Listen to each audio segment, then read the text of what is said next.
Honorable members,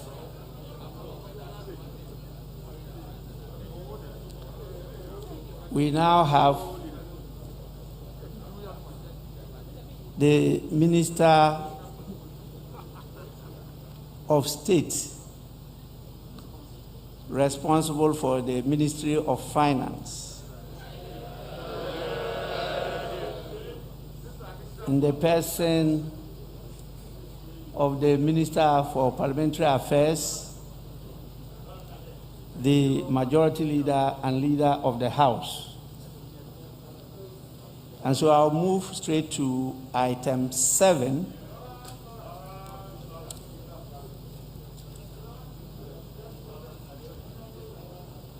As I mentioned earlier on, His Excellency the Vice President is with us, and I'm sure he's here to give him some morale. So, Honorable Minister responsible for the Ministry of Finance, you are welcome. And we are now at motion item 7, that this Honorable House approves the budget statement and economic policy of the government for the year ending 31st December 2021. Minister of State responsible for the Ministry of Finance. You may do so now.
Mr. Speaker,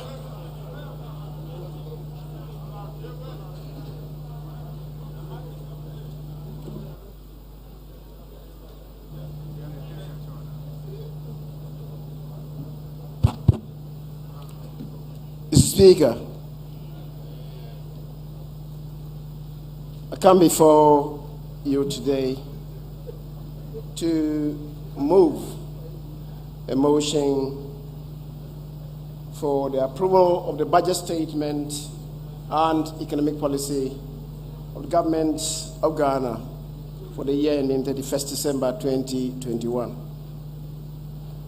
Right Honorable Speaker, let me at the very outset express my profound gratitude to the President for the trust and confidence reposed in me in designating me as the Minister with temporary responsibility for the Ministry of Finance.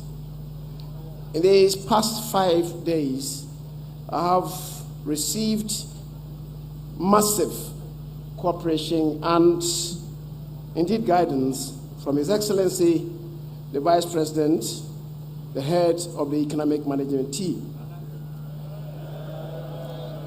Mr. Charles Adubuaheng, the President's representative at the Ministry of Finance, and the Minister-designate for Finance, Mr. Ken Ofori-Atta, from far away United States of America, the technical team at the Ministry of Finance, May I also thank my colleague, ministers, and members of parliament for the expression of good wishes and support.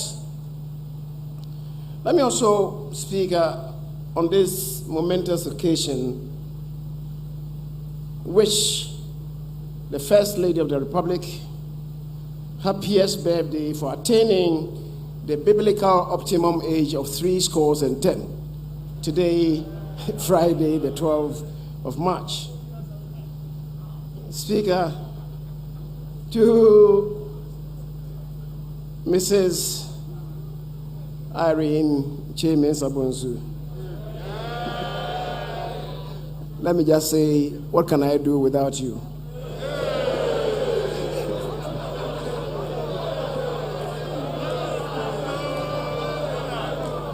The Speaker, colleagues, I want to believe. Honorable Minister, is it an invitation for her to come and stand by you? Mr. Speaker, you know that she is a stranger in this house, and our rules will not permit her to stand by me. Otherwise, I know I will have the permission of the minority leader, in whom I'm sometimes well pleased to be by my side.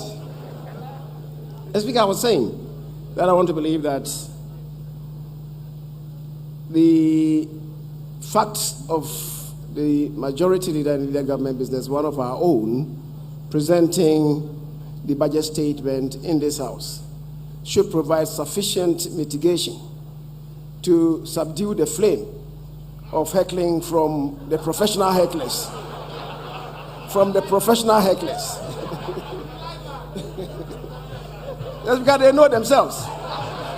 And I know one is pointing at me now.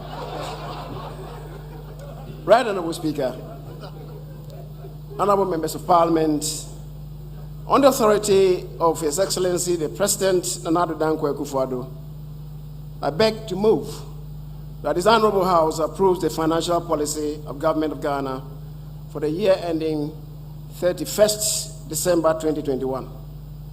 On the authority of His Excellency the President, and in accordance with Articles 179 and 180 of the 1992 Republican Constitution, permit me to present to this august House the budget of the President of the Republic of Ghana.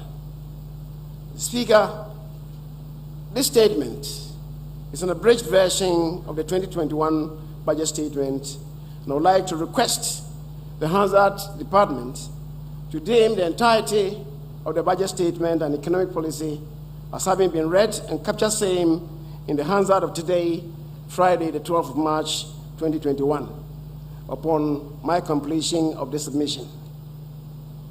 The Speaker, I also submit to this august House the following statutory reports.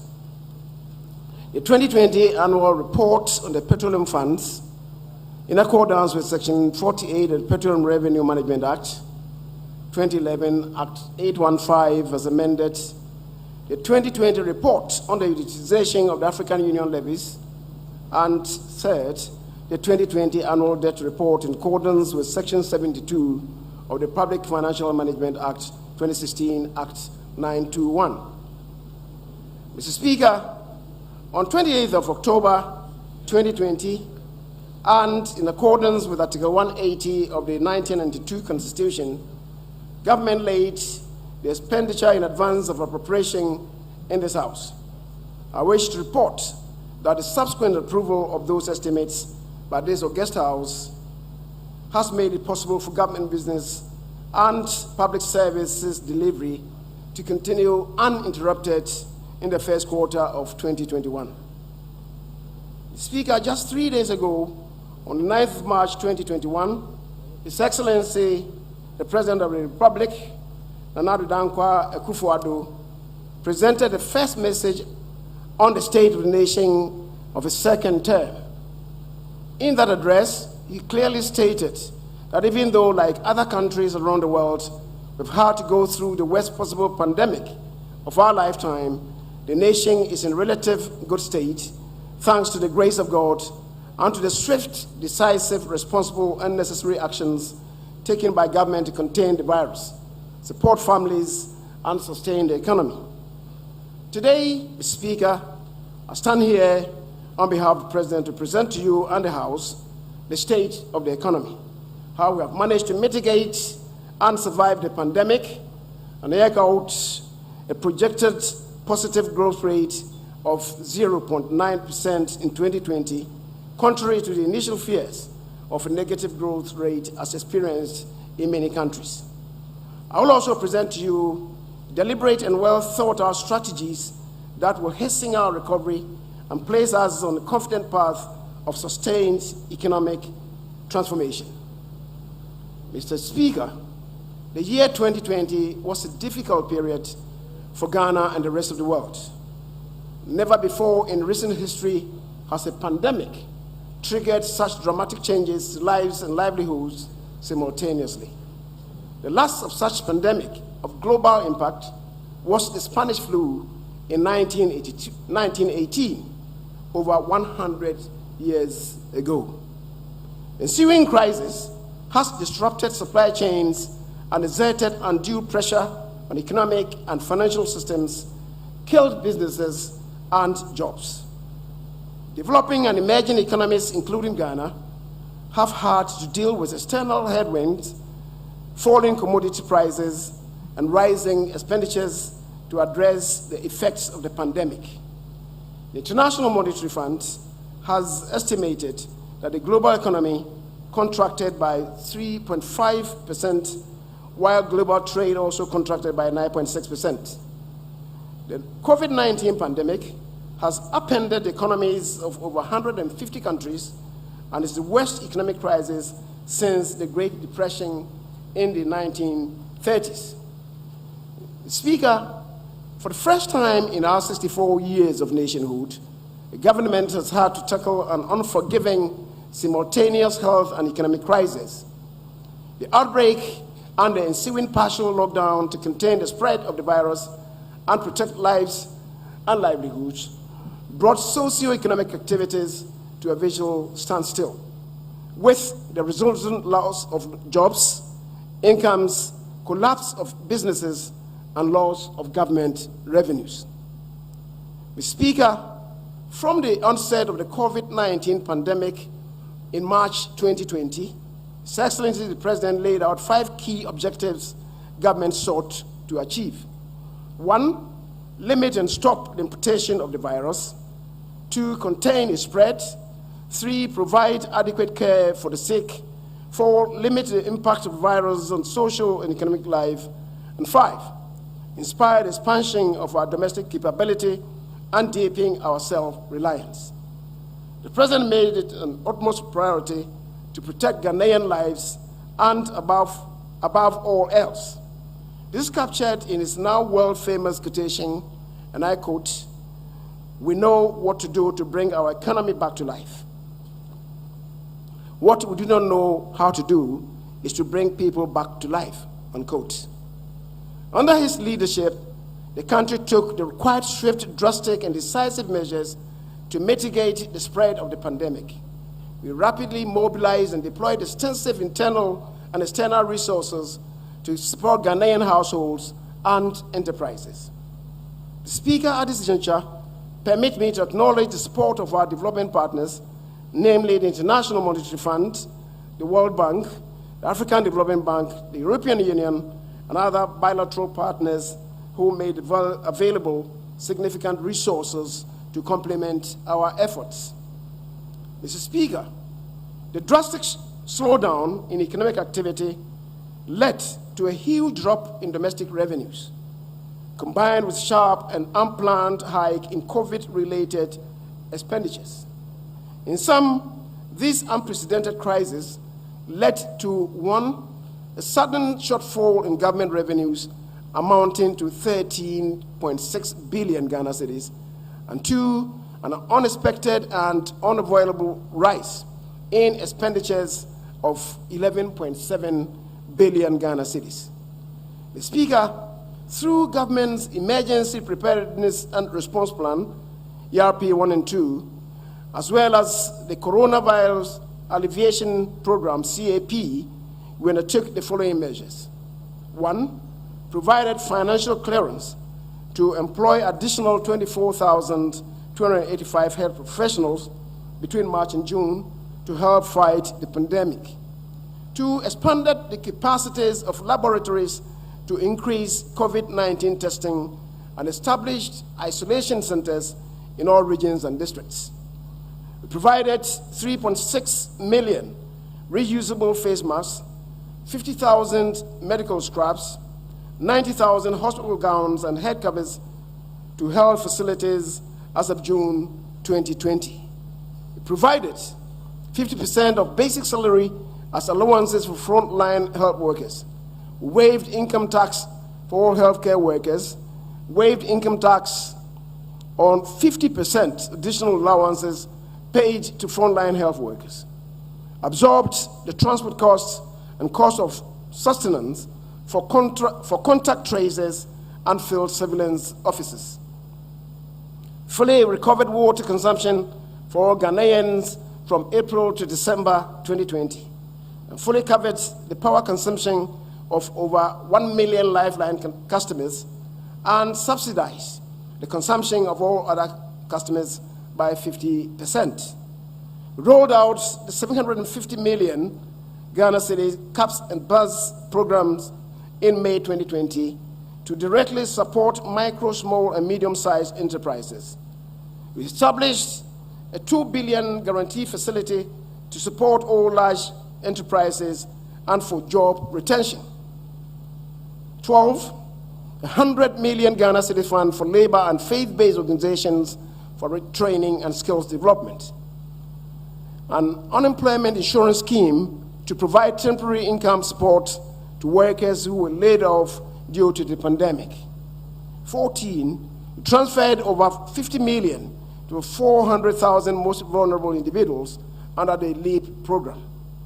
Provided cooked meals to 2.744723 vulnerable persons and worked with faith-based organizations to distribute dry food packages to 470,000 families.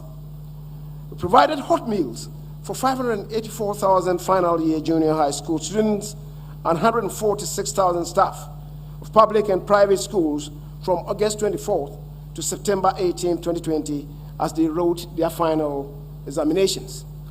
We supplied 5.2 million reusable face masks, 64,000 Veronica buckets, 8,100 thermometer guns, and in excess of 1.5 million pieces of 200 ml of hand sanitizers, as well as over 126,000 gallons of soap to enable schools reopen. We paid WASSCE examination fees amounting to 75.4 million for 314,000 third-year senior high school students.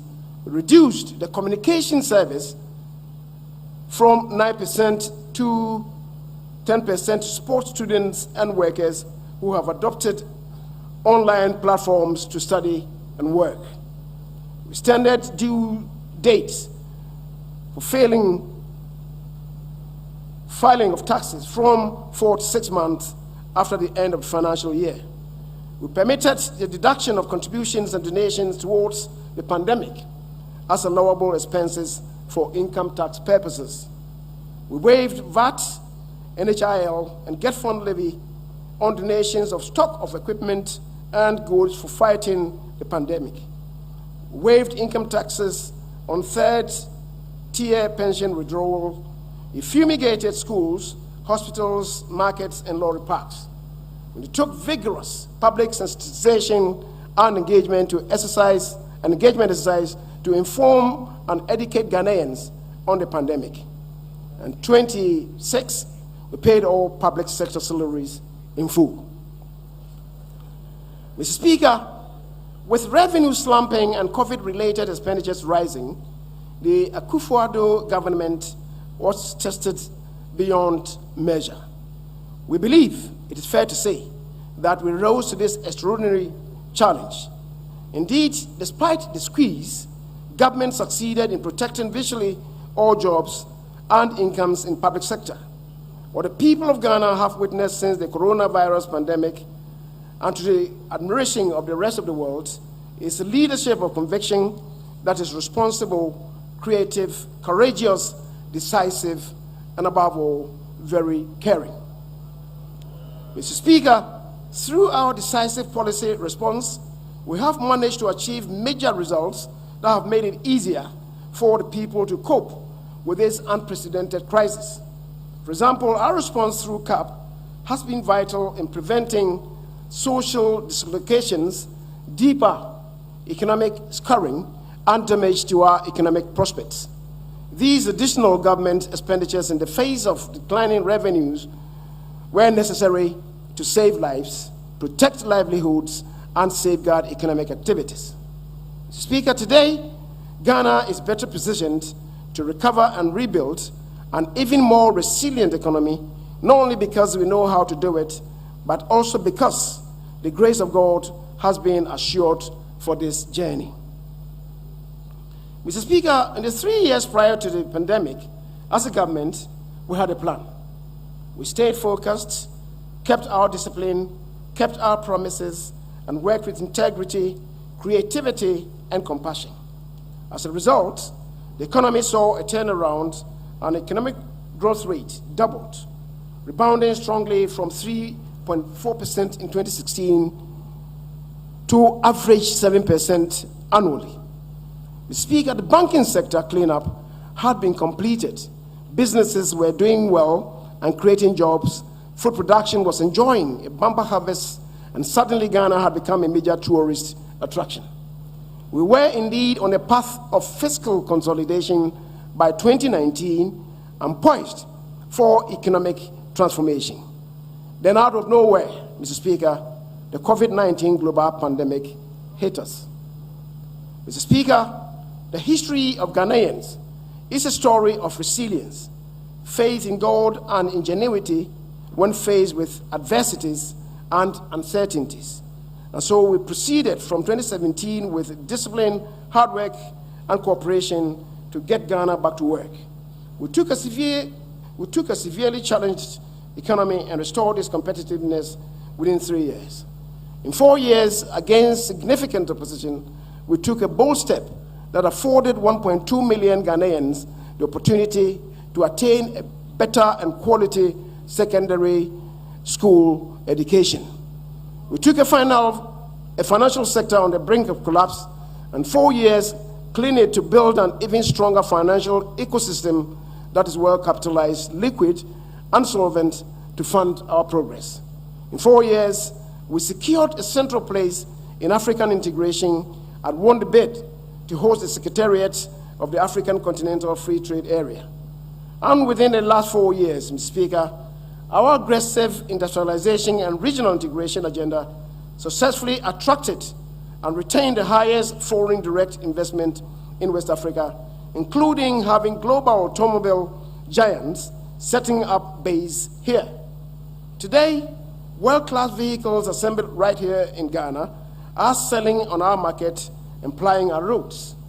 The message to other global manufacturers is this: from 2021, an integrated Africa is open for business. And Ghana is ready to welcome you to set up here to take advantage of the biggest free trade area in the world.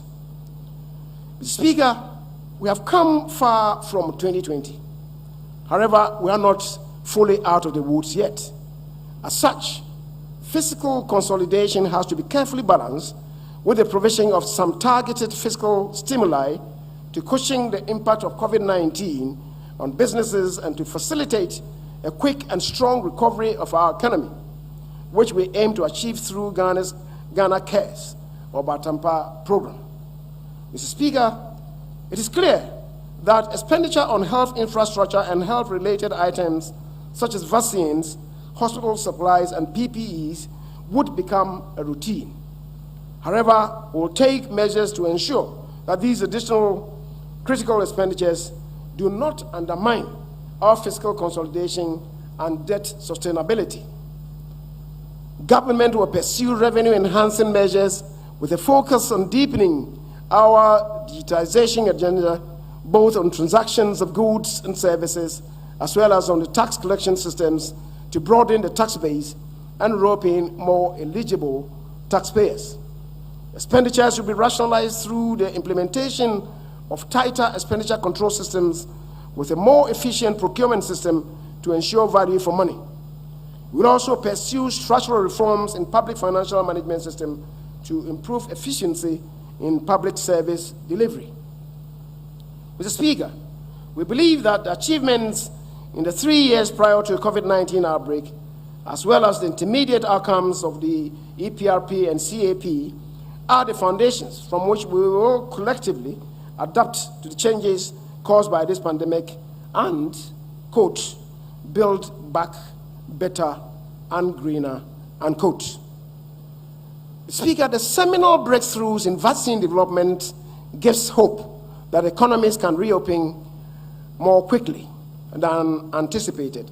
However, logistical challenges in access and administration of vaccines and the continued mutation and emergence of more infectious variants of the virus may further delay the resumption of full economic activities around the world. Mr. Speaker, in line with the President's determination to protect the lives of Ghanaians, we have prioritized the vaccination program against COVID-19.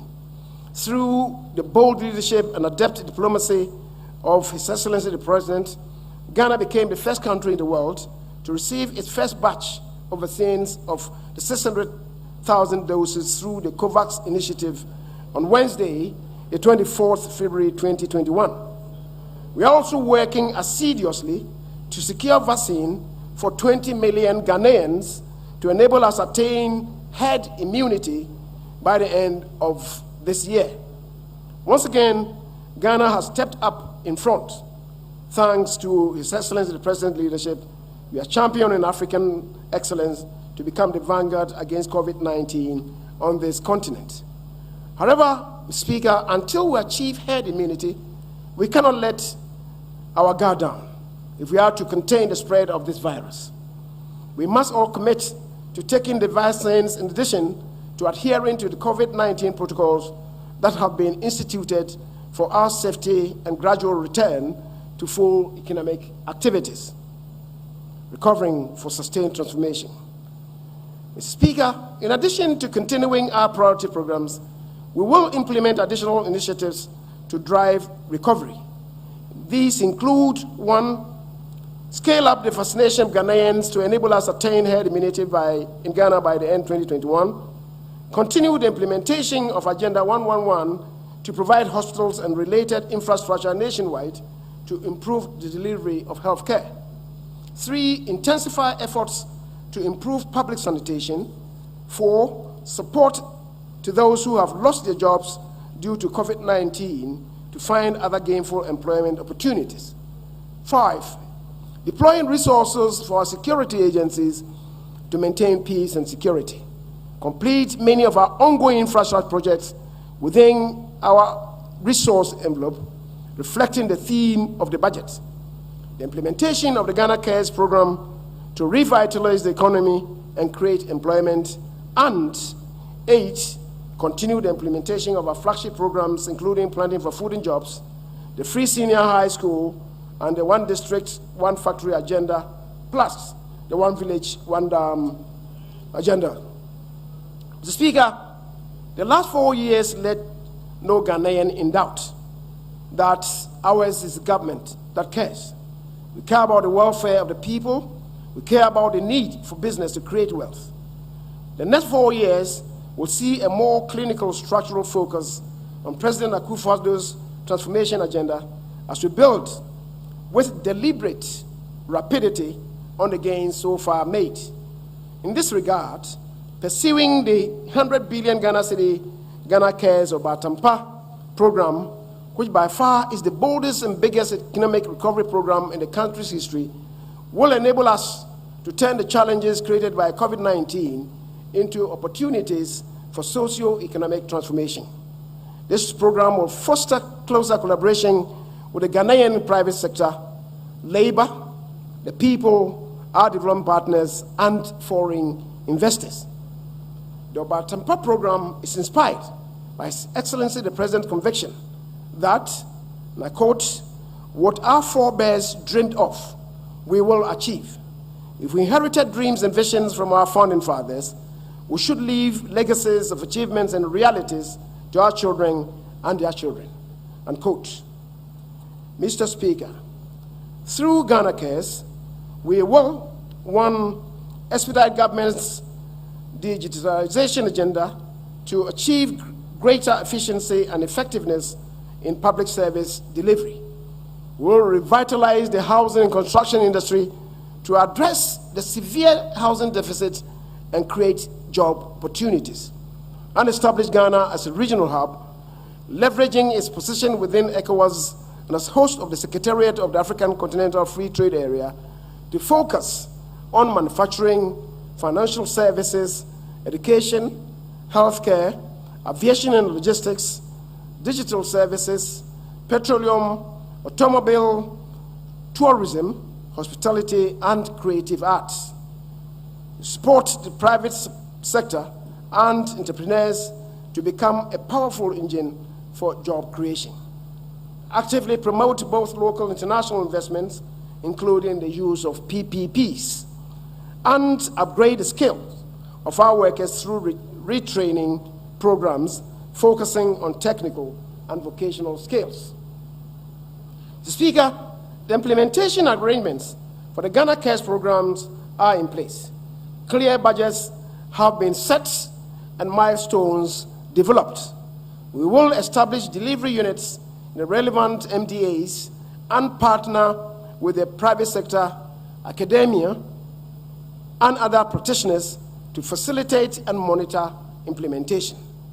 There will also be regular institutional arrangements to ensure we achieve synergies and track results on a timely basis.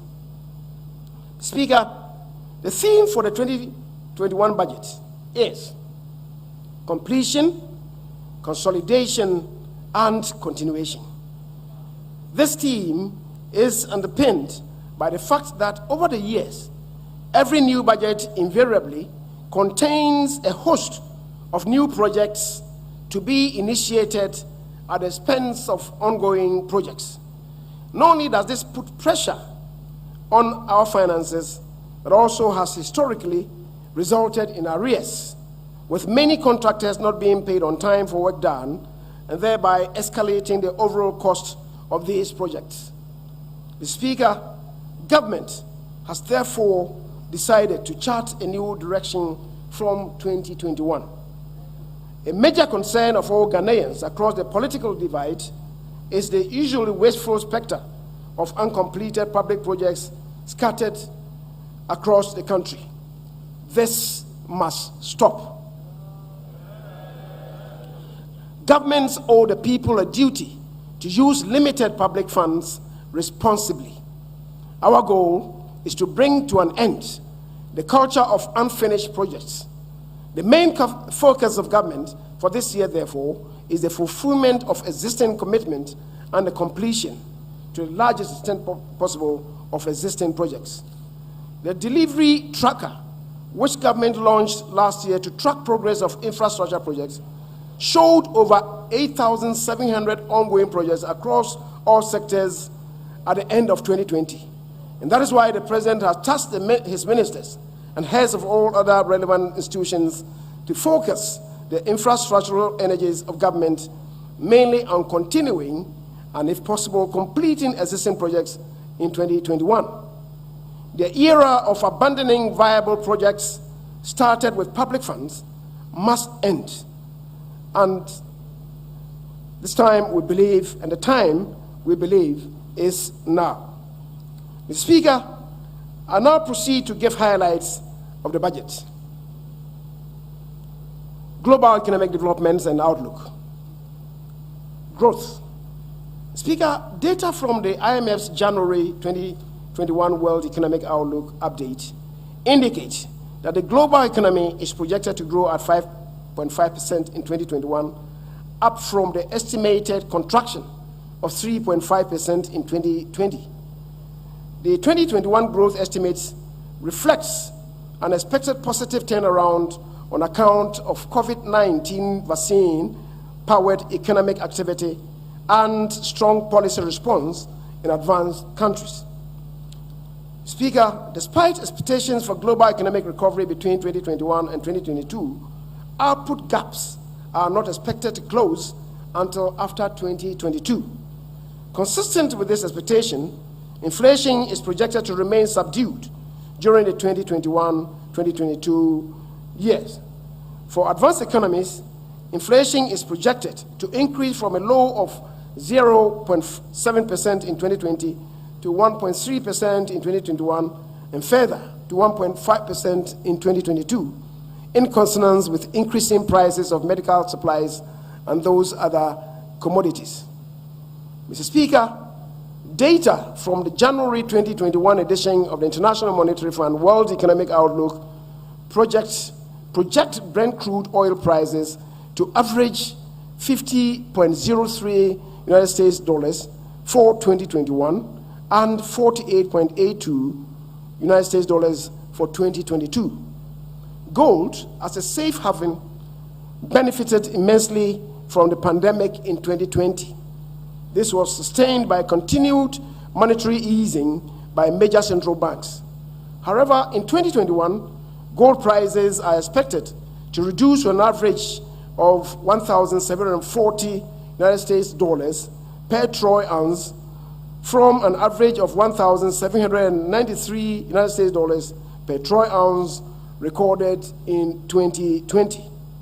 World market cocoa price averaged 2,369.85 United States dollars per metric ton in 2020, compared with 2,340.74 metric tons in 2019. Cocoa price is expected to gain a 1.6% increase in price and improve to 2,407.77 United States dollars in 2021. Financing conditions.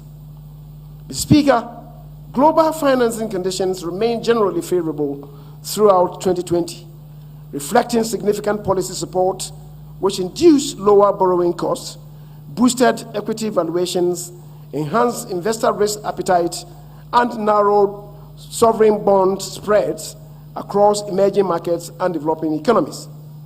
These developments helped ease pressures on emerging and frontier market currencies, while sovereign risk spreads for most sub-Saharan African countries declined steadily in the year.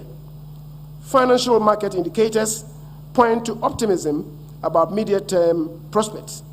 However, Mr. Speaker, rising debt levels and increasing interest burdens across several emerging markets and developing economies pose significant financing risks in the short term. Domestic microeconomic performance for 2020. Mr. Speaker, to put the assessment of the performance of the economy for the year 2020 in perspective, we'd like to recap the macroeconomic targets set for 2020 as presented in the 2020 mid-year review as follows. A, overall real GDP growth rate was revised from 6.8% to 0.9%. B, overall non-oil real GDP growth rate was revised from 6.7% to 1.6%. C, end period December inflation was revised from 8% to 11.1%. D, overall budget deficit measured on cash basis was revised from 4.7% of GDP to 11% of GDP. Primary balance was revised from a surplus of 0.8% to a deficit of 4.6% of GDP. And F, end period December stocks of gross international reserves to cover not less than 3.5 months of imports of goods and services.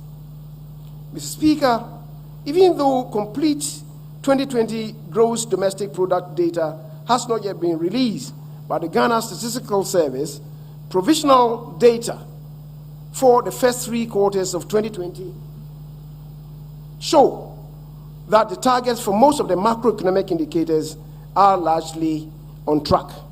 A summary of this performance is as follows. Speaker, average overall real GDP growth for the first 3 quarters of 2020 was 0.2%, compared with 6.0% for the same period in 2019. The projected outlook for 2020 is 0.9%, reflecting the impact of the COVID-19 pandemic. Non-oil real GDP grew at an average of 0.4% in the first 3 quarters of 2020.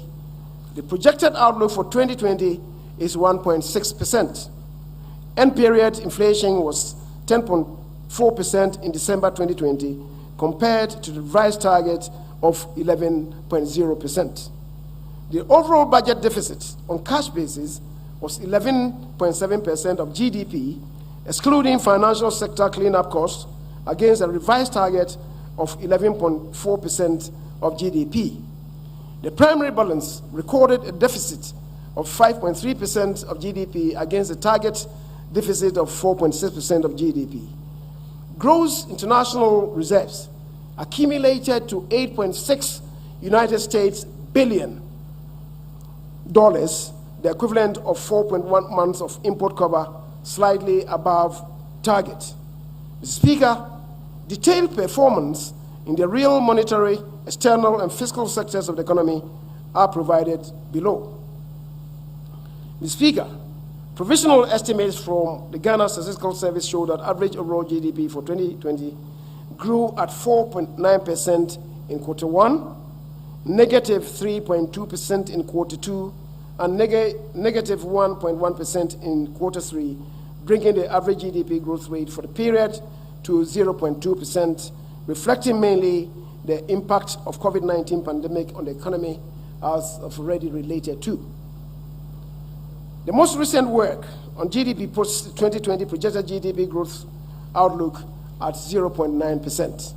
In terms of sectoral performance, the agricultural sector grew at an average of 4.5% in the first 3 quarters of 2020, followed by the services sector at 1.9%, while the industry sector contracted by 3.1% over the period.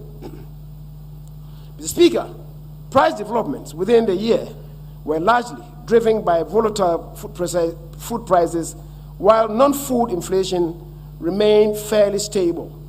Headline inflation rose sharply from 7.9% in December 2019 to 11.4% in July 2020.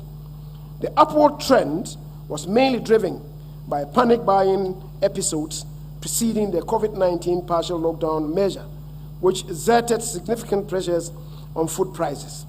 However, with the gradual lifting of restrictions, the food price pressures eased and headline inflation steadily declined to 10.4% at the end of December 2020. Monetary aggregates and credits. Speaker, developments in the monetary sector during the year 2020 broadly showed increased pace of growth in all monetary aggregates, reflecting improved liquidity conditions in the economy. This was underpinned by supportive monetary and fiscal policies implemented to mitigate the impact of the COVID-19 pandemic. Provisional data on monetary aggregates at the end of December 2020 showed that broad money, including foreign currency deposits, grew on year-on-year basis by 29.6% compared to 21.7% in December 2019.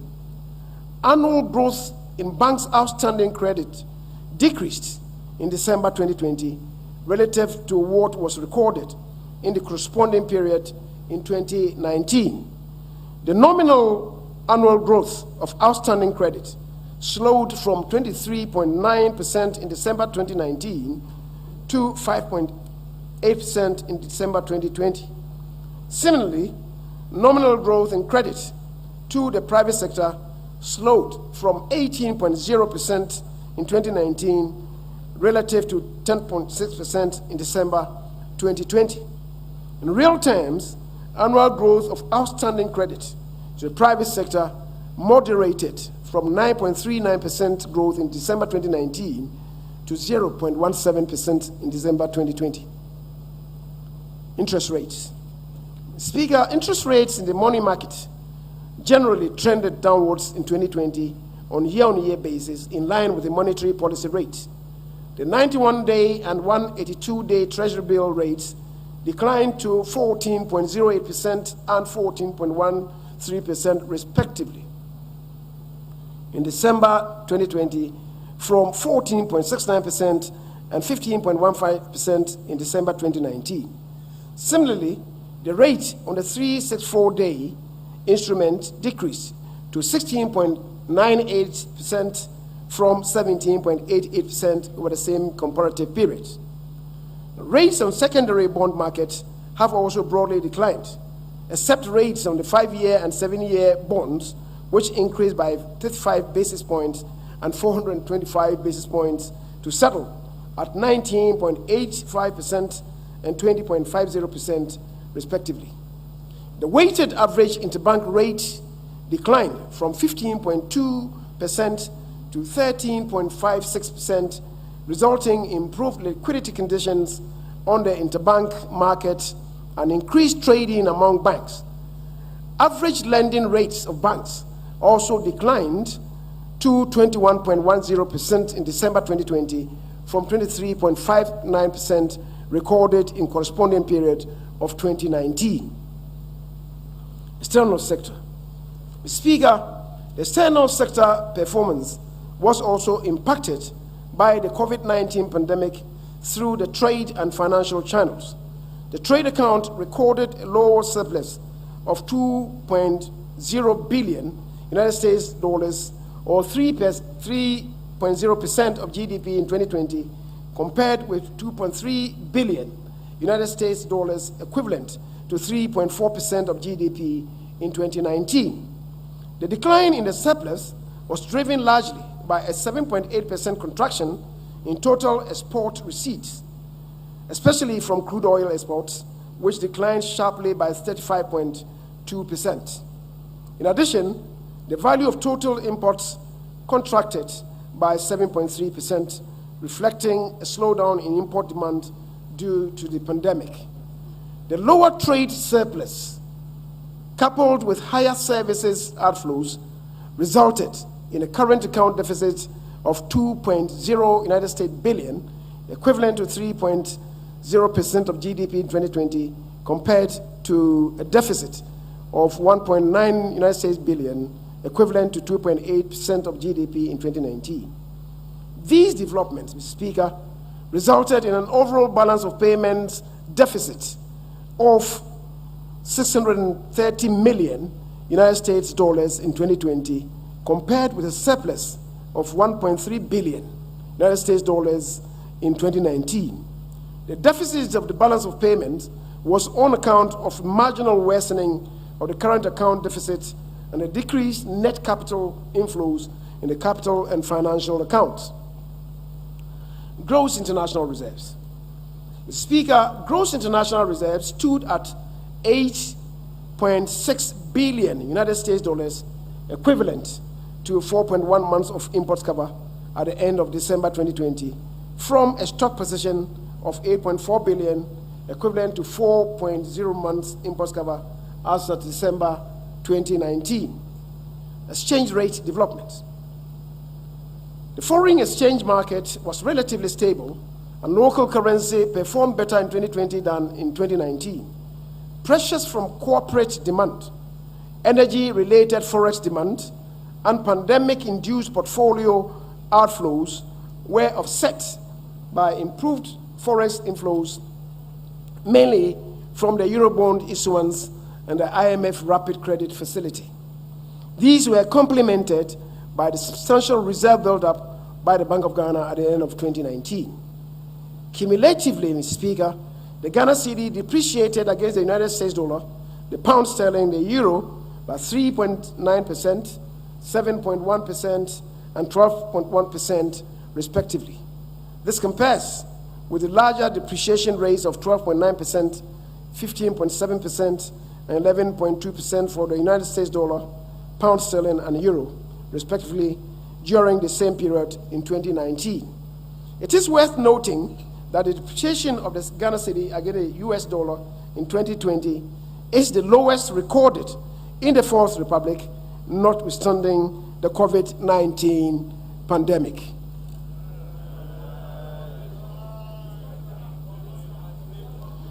Mr. Speaker, it is worth noting since my colleague, the Honorable Atuforsin, is beckoning me to state that the depreciation of Ghana cedi against the United States dollar in 2020 is the lowest recorded in the Fourth Republic, notwithstanding the impact of the COVID-19 pandemic. Mr. Speaker, the 2020 fiscal policy objectives were adversely affected by the outbreak of the 2019 pandemic, which resulted in the recalibration of the 2020 fiscal framework during the 2020 mid-year fiscal policy review to accommodate the unanticipated shocks and enable Ghana government to implement policies and programs to ensure that both lives and livelihoods were protected. Mr. Speaker, total revenues and grants was revised downwards by 13.4 billion to reflect the impact of the COVID-19 pandemic on revenues, while total expenditures were revised upwards by 11.8 billion to accommodate COVID-19 related expenditures, resulting in a revised budget deficit of 11.4% of GDP for 2020. Mr. Speaker, the unprecedented impact imposed by the COVID-19 pandemic led to the suspension of the set of fiscal responsibility rules for the 2020 financial year in accordance with Section 3, Sub 1 of the Fiscal Responsibility Act 2018, Act 9A2. Despite the adverse impact of the pandemic on the Ghanaian economy, especially in the first half of the year, implementation of the 2020 revised budget was largely on track. The provisional data of government's fiscal operations from January to December 2020 indicate that total revenue and grants exceeded a revised target of 2.7%, amounting to 55.12 billion, while total expenditures, including arrears clearance, amounted to 100,052 million, exceeding programmed expenditures by 2.4%. The consequent modest increase in total expenditures, despite the force majeure imposed by COVID-19 induced expenditures, is a clear indication that government adopted prudent expenditure management measures over the period.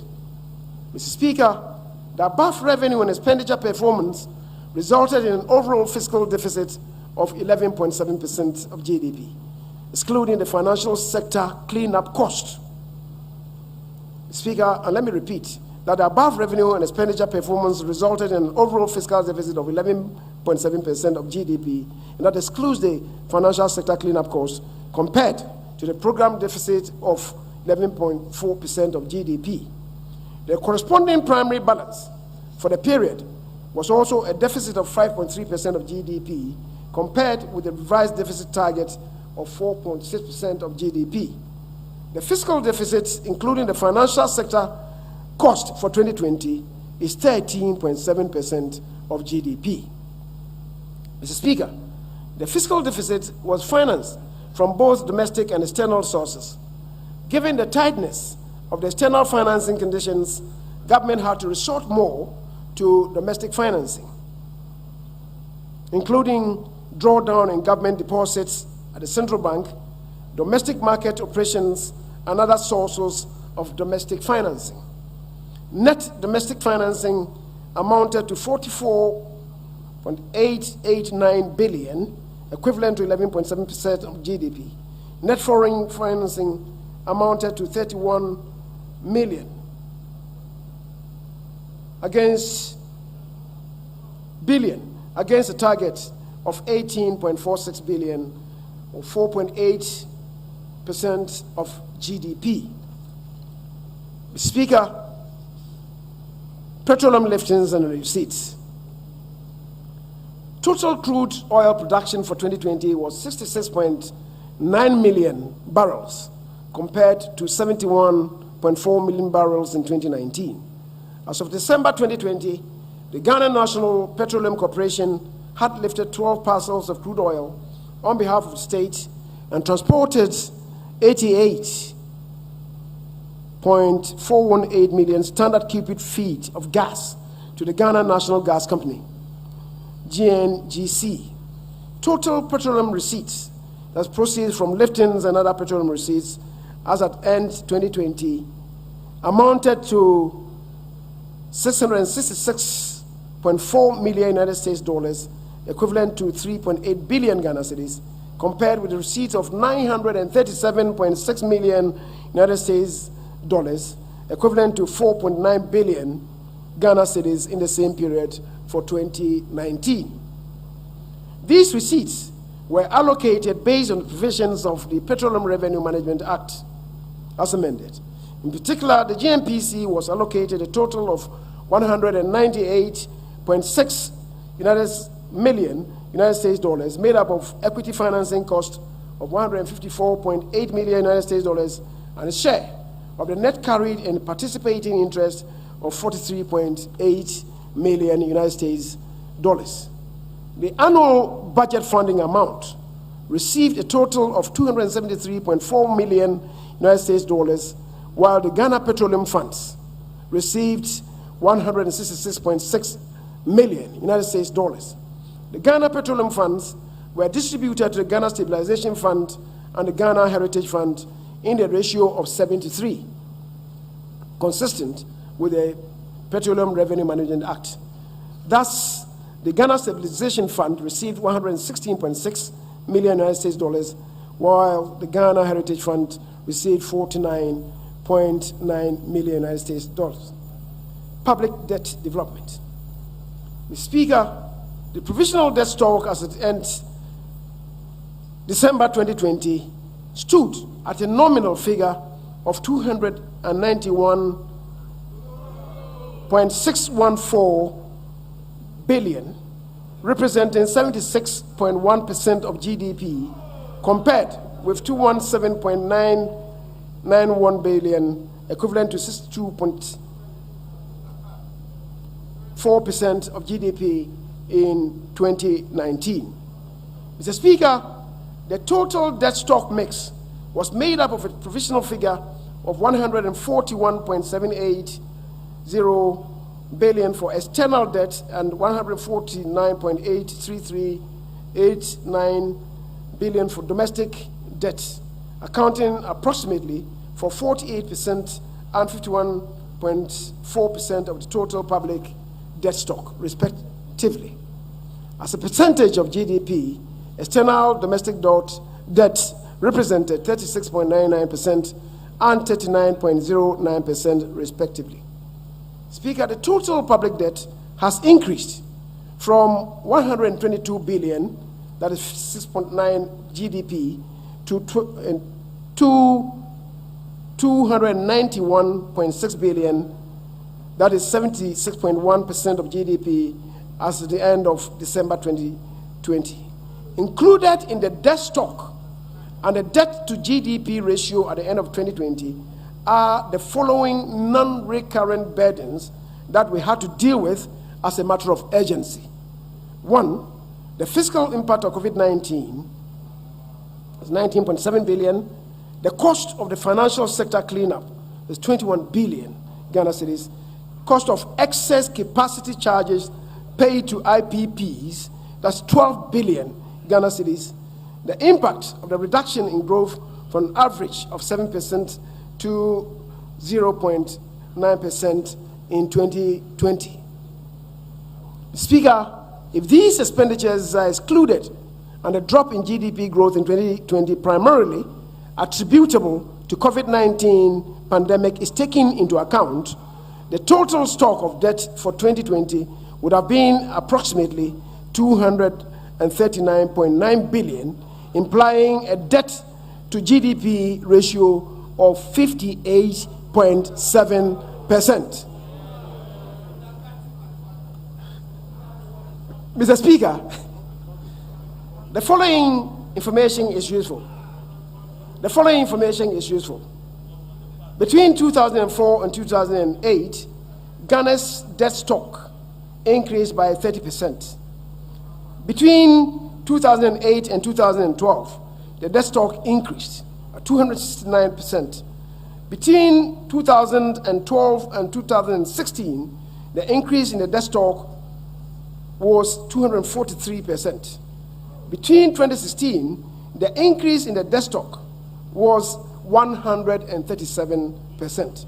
This includes the costs of the banking sector cleanup, excess capacity charges, and the impact of the COVID-19 pandemic.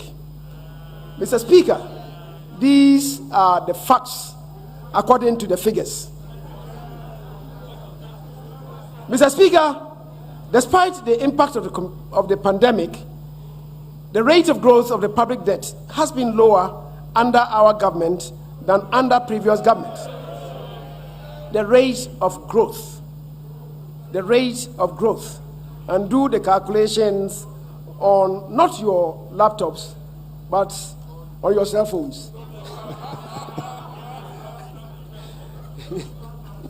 Mr. Speaker, the rate of debt growth was lower despite the massive investments in our flagship programs such as free senior high school, planting for food and jobs, NAPCO, one district, one factory, one village, one dam, one constituency, one ambulance, and the restoration of teacher and nursing training allowances, among others, while maintaining relative macroeconomic and exchange rate stability.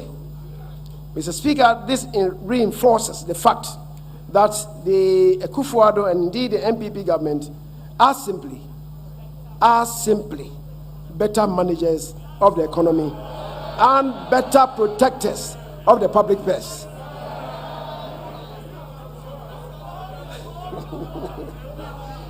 Mr. Speaker, I now turn to the medium-term macroeconomic targets. Mr. Speaker, the preoccupation of government in 2021 in the medium term, and therefore, is to implement measures. The preoccupation of government in 2021 in the medium term, therefore, is to implement measures to mitigate the impact of the pandemic with a view to returning the economy to strong and sustainable growth while protecting lives and livelihoods. Mr. Speaker, government will continue to, 1, build strong macroeconomic fundamentals, 2, sustain investments in productive infrastructure, 3, develop a competitive world-class human capital base, 4, promote an efficient, well-capitalized financial sector, build a competitive business environment anchored on scientific and technological innovation, and 6, pursue a robust social protection system that guarantees an acceptable standard of living for all, consistent with the vision of Ghana Beyond Aid and the President's coordinated program. The broad macroeconomic objectives to support our vision and development goals in the medium term are: A, restore and sustain macroeconomic stability anchored on fiscal discipline and ensuring debt sustainability. We are cocksure we can do that with better managers in control of the steering wheel. Mr. Speaker, we intend to return to within the fiscal responsibility threshold of 5% fiscal deficit and a positive primary balance by 2024 in accordance with the FRA Act, the Financial Responsibility Act 2018, Act 9A2. C, we would implement reforms to increase revenue mobilization and the efficiency of public expenditures. D, will revitalize and transform the economy through the implementation of the Ghana COVID-19 Alleviation, Revitalization, and Enterprise Support Program, CARES. Build a robust financial sector to support growth and development. F, provide a supportive private sector environment for entrepreneurship, domestic businesses, and foreign direct investment to thrive. G, deepen structural reforms to make the machinery of government work more efficiently and effectively to support socio-economic transformation. H, implement reforms to increase revenue mobilization and the efficiency of public expenditures. Mr. Speaker, guided by the broad medium-term policy objectives, The following macroeconomic targets are set for 2021-2024 medium term. Overall GDP, real GDP growth rate to average 5.0%. Non-oil real GDP to grow at an average of 4.9%. Inflation to be within the target band of 8 plus or minus 2%.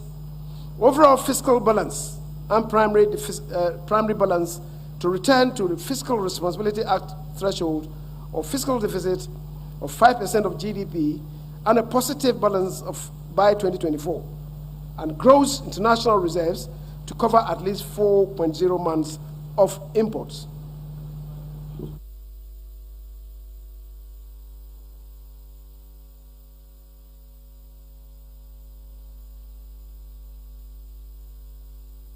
Speaker, based on the overall macroeconomic objectives and the medium-term targets, the following macroeconomic targets are set for 2021. Overall GDP growth of 5.0%. Non-oil real GDP growth of 6.7%. End-period inflation of 8%. Fiscal deficit of 9.5% of GDP.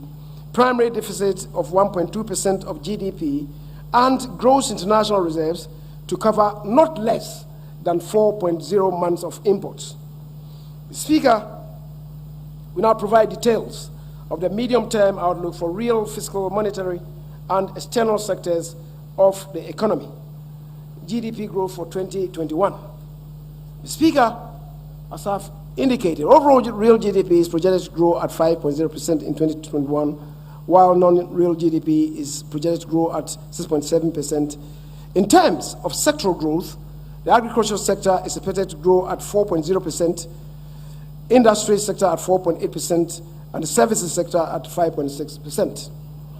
Mr. Speaker, monetary policy in 2021 and the medium term will continue to hinge on sustaining price stability with a view to firmly anchoring inflation expectations and creating conditions favorable to growth. Specifically, monetary policy would aim at steering inflation back within the medium-term target of 8 plus or minus 2%. In particular, broad money supply growth is projected to moderate in 2021 in line with inflation. The thrust of external sector policy would focus on building external buffers, enough to cover at least 4 months of imports of goods and services to cushion the economy against adverse external shocks. This will be supported by expected improvements in the trade balance and the current account balance, backed by increased remittance inflows, improved portfolio inflows, and favorable assets to the international capital market. Potential downside risks to the external sector outlook continue to be the possible weakening of commodity prices, increased energy-related payments, and portfolio reversals. Mr. Speaker, I'm happy to announce that the resolution of the banking industry has been completed.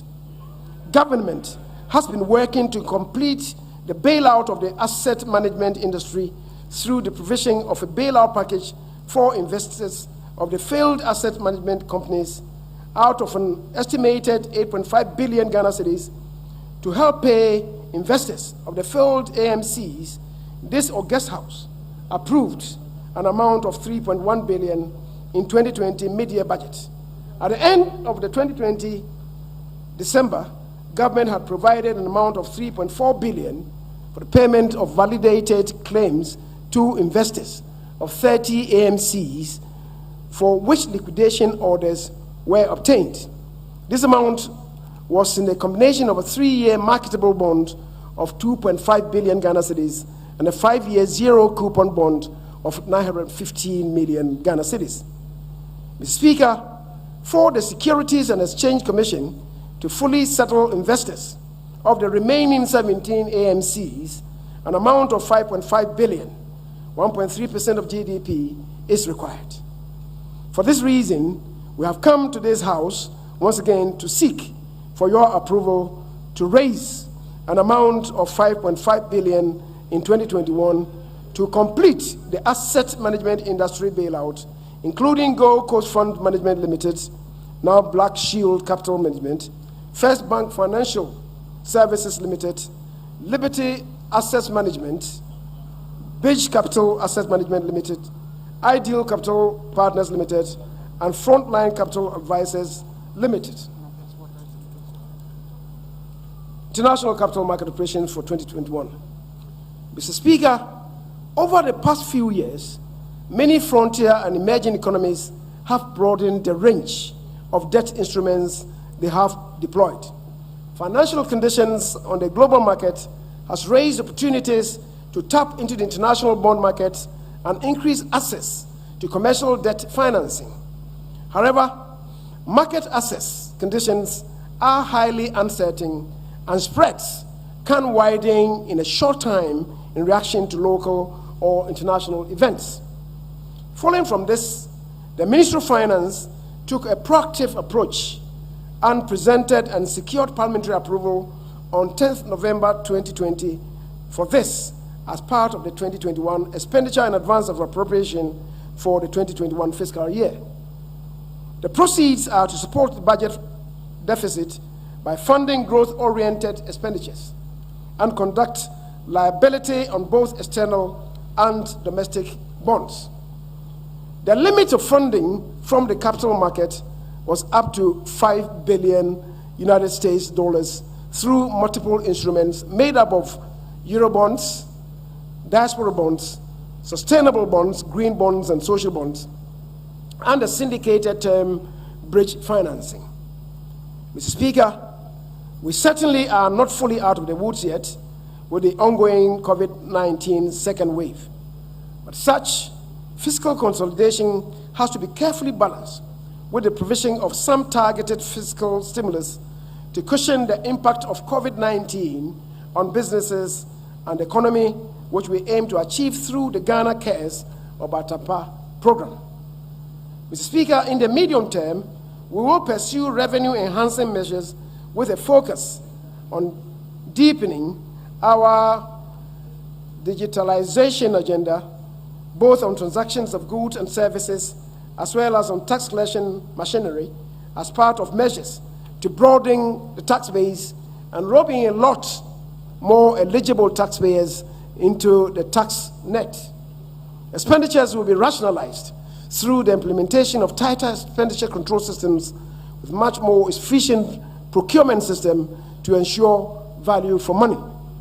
We'll also pursue structural reforms in public financial management system to improve efficiency in public service delivery.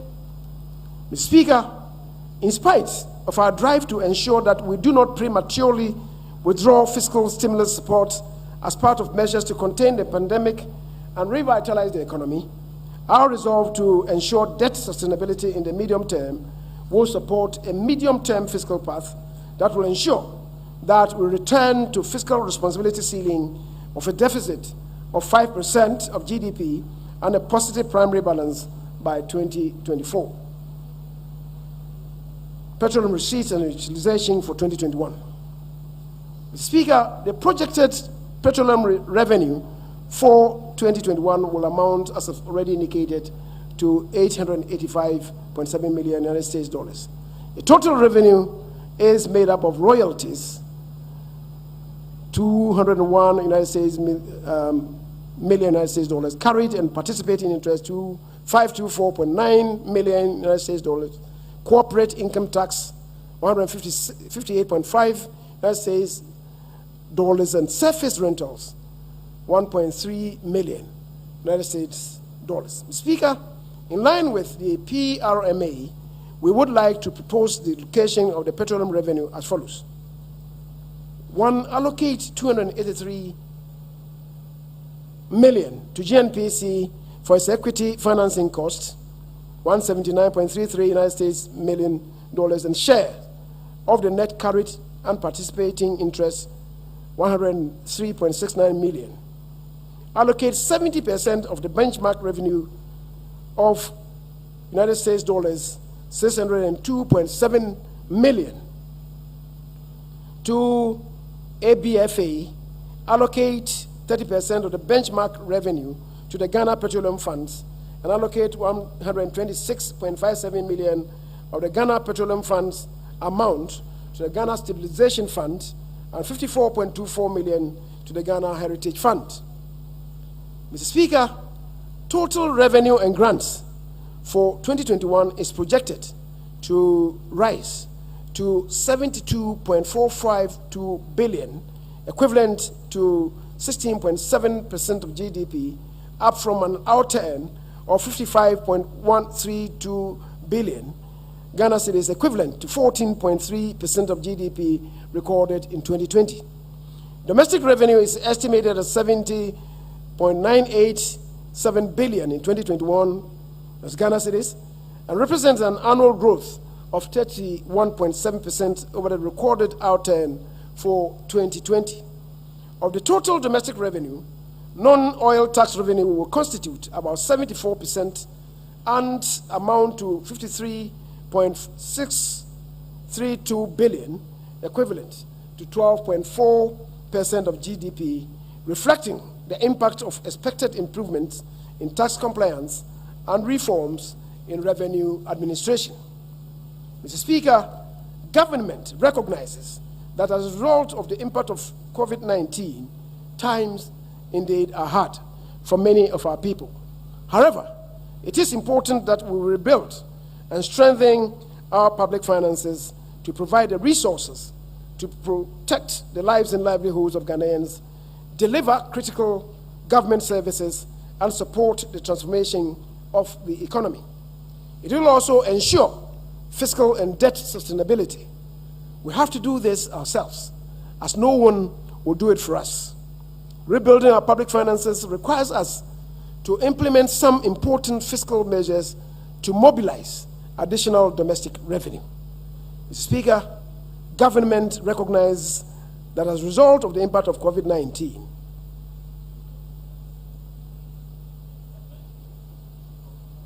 Speaker, as I've already said, rebuilding our public finances requires us to implement some important fiscal measures to mobilize additional domestic revenue. COVID-19 health levy. Speaker, the COVID-19 pandemic has caused additional health spending that far exceeds the annual budget for health. Some of the actions that are being implemented by government to address this pandemic include: 1, procurement of vaccines. The first batch of 600,000 doses from the COVAX facility, as I've already related to, have already been delivered. An additional 17,600,000 vaccine doses to be delivered by June, with more to come in the course of the year. Vaccination of Ghanaians, as at Wednesday, 10th of March, 2021, is 262,365 Ghanaians receiving the first dose of the vaccines. Establishment of 14 medical waste treatment facilities across the country for safe disposal of medical waste in collaboration with the private sector. 33 major health projects have been approved for implementation at a cost of 890 million euros. To date, 14,600,000 pieces of personal protective equipment, PPEs, produced domestically for health workers, students, teaching and non-teaching staff of tertiary and secondary educational institutions. Agenda 111 will see to the construction of 100-bed district hospitals in 101 districts with no hospitals, 7 regional hospitals for the new regions, including one for the Western region, the construction of 2 new psychiatric hospitals for the Middle Belt and Northern Belt, respectively, and the rehabilitation of the Ifeanyi Hospital in the Western region. The need to recruit more health care professionals, in addition to the 100,000 recruited in the first term of the president. To provide the requisite resources to address these challenges and fund these activities, government is proposing the introduction of a COVID-19 health levy of 1 percentage point increase in the national health insurance levy and a 1 percentage point increase in the VAT flat rate to support expenditures related to COVID-19. Sanitation and pollution levy. Mr. Speaker, notwithstanding the progress that we have made in the areas of sanitation and pollution, there is still a lot more to be done. Specifically, we need to, 1, improve urban air quality and combat air pollution. 2, we should support the re-engineering of landfill sites at Pole and Uti. 3, support fumigation of public spaces, schools, health centers, and markets, including lorry parks. Revamp, reconstruct poorly managed landfill facilities. 5, construct more sustainable state-of-the-art waste treatment plants, both solid and liquid, in selected locations across the country. 6, construct waste recycling and compost plants across the country. 7, construct more sanitation facilities to accelerate the elimination of open defecation. 8, construct final treatment and disposal sites for solid and liquid waste. 9, provide dedicated support for the annual maintenance and management of major landfill sites and other waste treatment plants and facilities across the country. 10, construct medical waste treatment facilities to prevent the generation of infectious diseases, especially under the coronavirus treatment program. Mr. Speaker, these are all very critical investments that have to be made for the benefit and dignity of all Ghanaians. These will ensure sustainable sanitation management, improve the quality of life, and reduce the number of deaths and diseases from poor sanitation. To provide the requisite resources to address these challenges and fund these activities, government is proposing a sanitation and pollution levy, SPL, of 10 pesos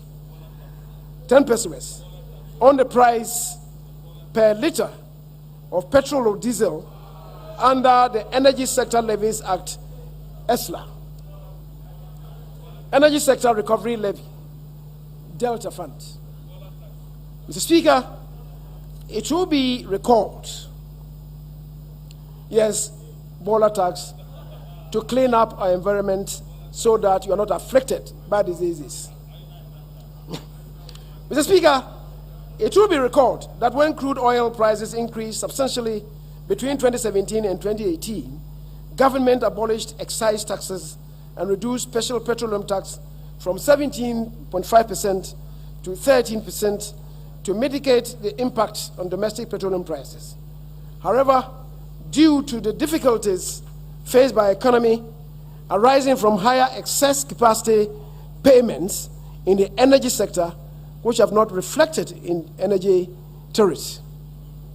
Despite substantial progress made by the Akufo-Addo government, there is a need to find additional resources to cover the excess capacity charges that have resulted from the power purchase agreements, PPAs, signed by the previous administration, which required payments of capacity charges even when the plants involved were idle or unutilized. Mr. Speaker, it has become very necessary for government to consider a review of the energy sector levies. The Energy Sector Recovery Levy of 20 pesos per litre on petrol, diesel products under the ESLA is hereby submitted to this House for approval. Mr. Speaker, I should note that on the basis of existing world crude oil prices, the implementation of the two proposed levies for sanitation and pollution, as well as to pay for excess capacity charges, would result in a 5.7% increase in petroleum prices at the pump. Mr. Speaker, The data shows that under the Akufo-Addo government, the increase in petroleum prices is the lowest in the Fourth Republic. And the data shows. Mr. Speaker, in the year 2020, for example, there was a cumulative net decrease in petroleum prices at the pump by 7.46% and diesel by 9.53%. Between 2009 and 2012, average petroleum prices increased by 29.5% annually. Between 2013 and 2016, average petrol prices increased by 24% annually. Between 2017 and 2020, average petrol prices increased by 8.26% annually. Mr. Speaker, statistics, data don't lie.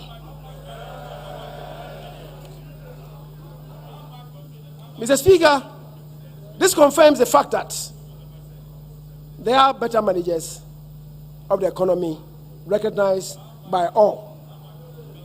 Mr. Speaker, the financial sector cleanup and the refund of monies to depositors have restored investor confidence and protected the hard-earned savings of millions of Ghanaians.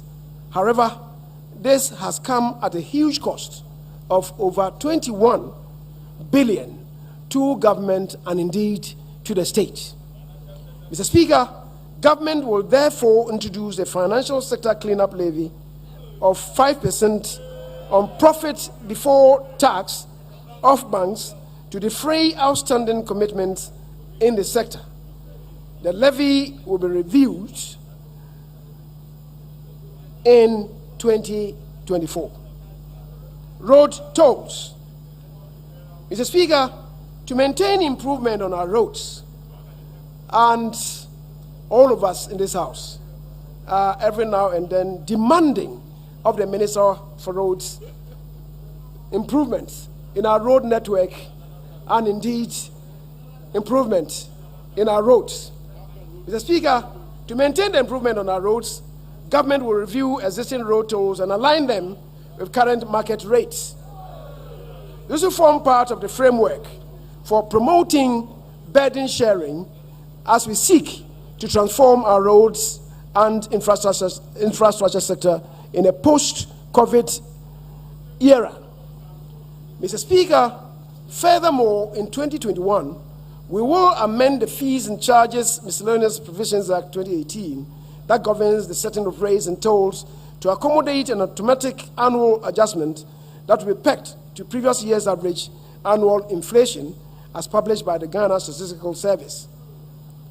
Mr. Speaker, in 2021, the GRA will intensify audits and institute measures to recover all outstanding debts and enforce collections in the extractive industry.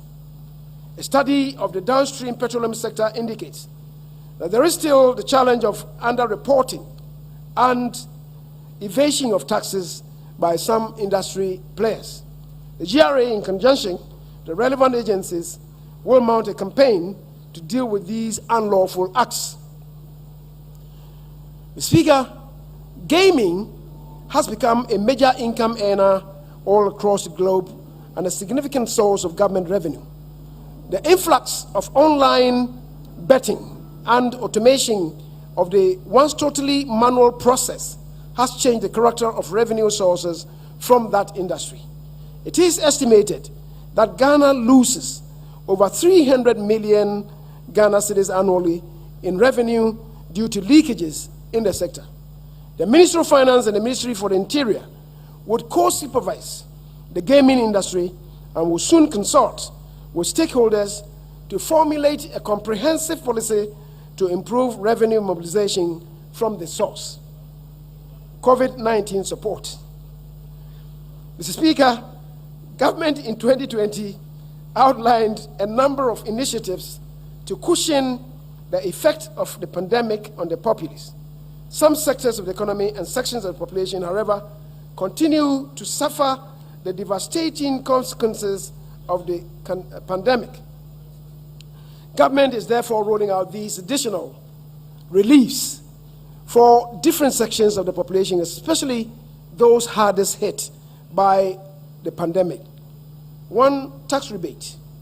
Provision of a rebate of 30% of the income tax due to companies, hotels and restaurants, education, arts and entertainment, and travel and tours for the second, third, and fourth quarters of 2021.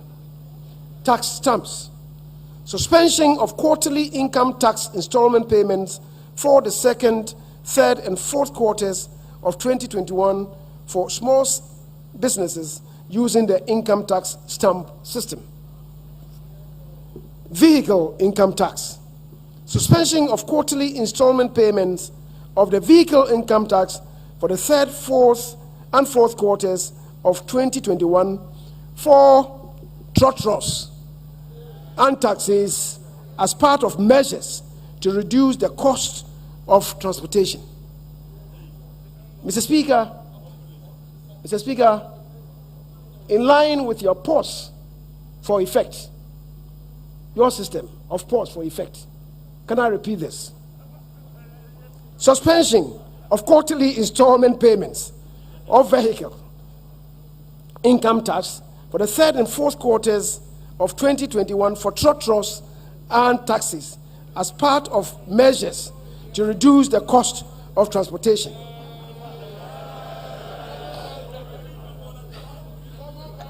Extension, Speaker, the fourth, extension of the waiver of interest as incentive for early payment of accumulated tax arrears.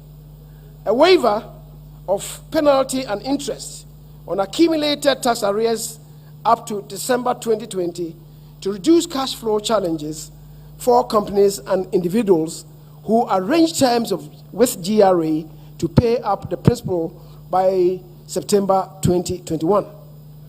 Beneficiaries of these reliefs will have to be registered with GRA and must have filled their first quarter tax obligations.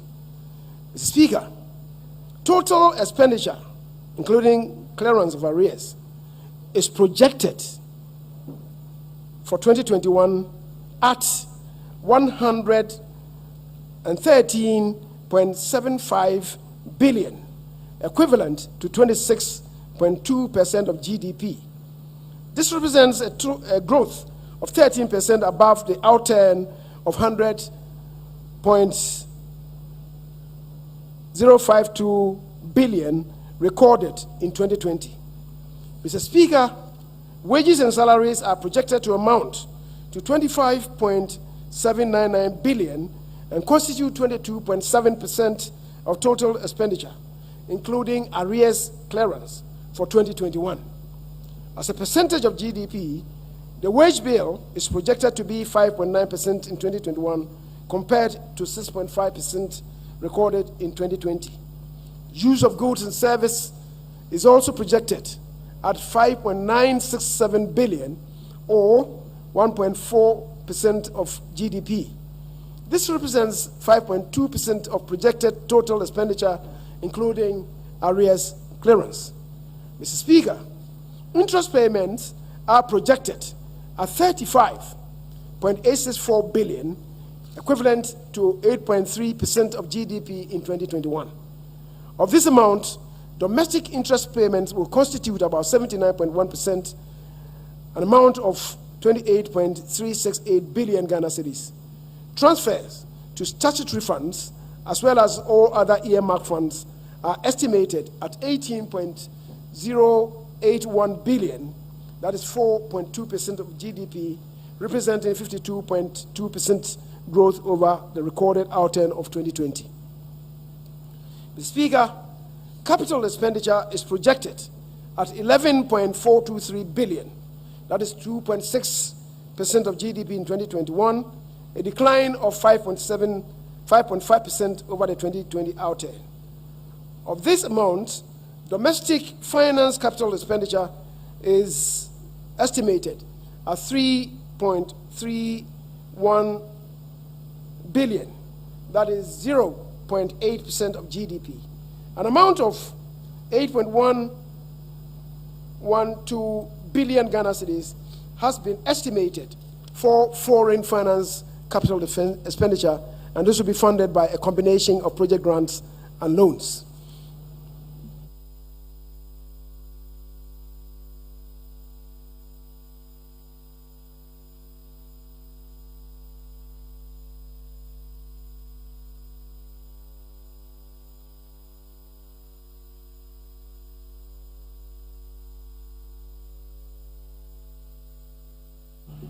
Mr. Speaker, based on the estimates for total revenue and grants and total expenditure, the 2021 fiscal operations will result in an overall fiscal deficit of 41.298 billion, equivalent to 9.5% of GDP. Financing of the fiscal deficit will come from both domestic and foreign sources.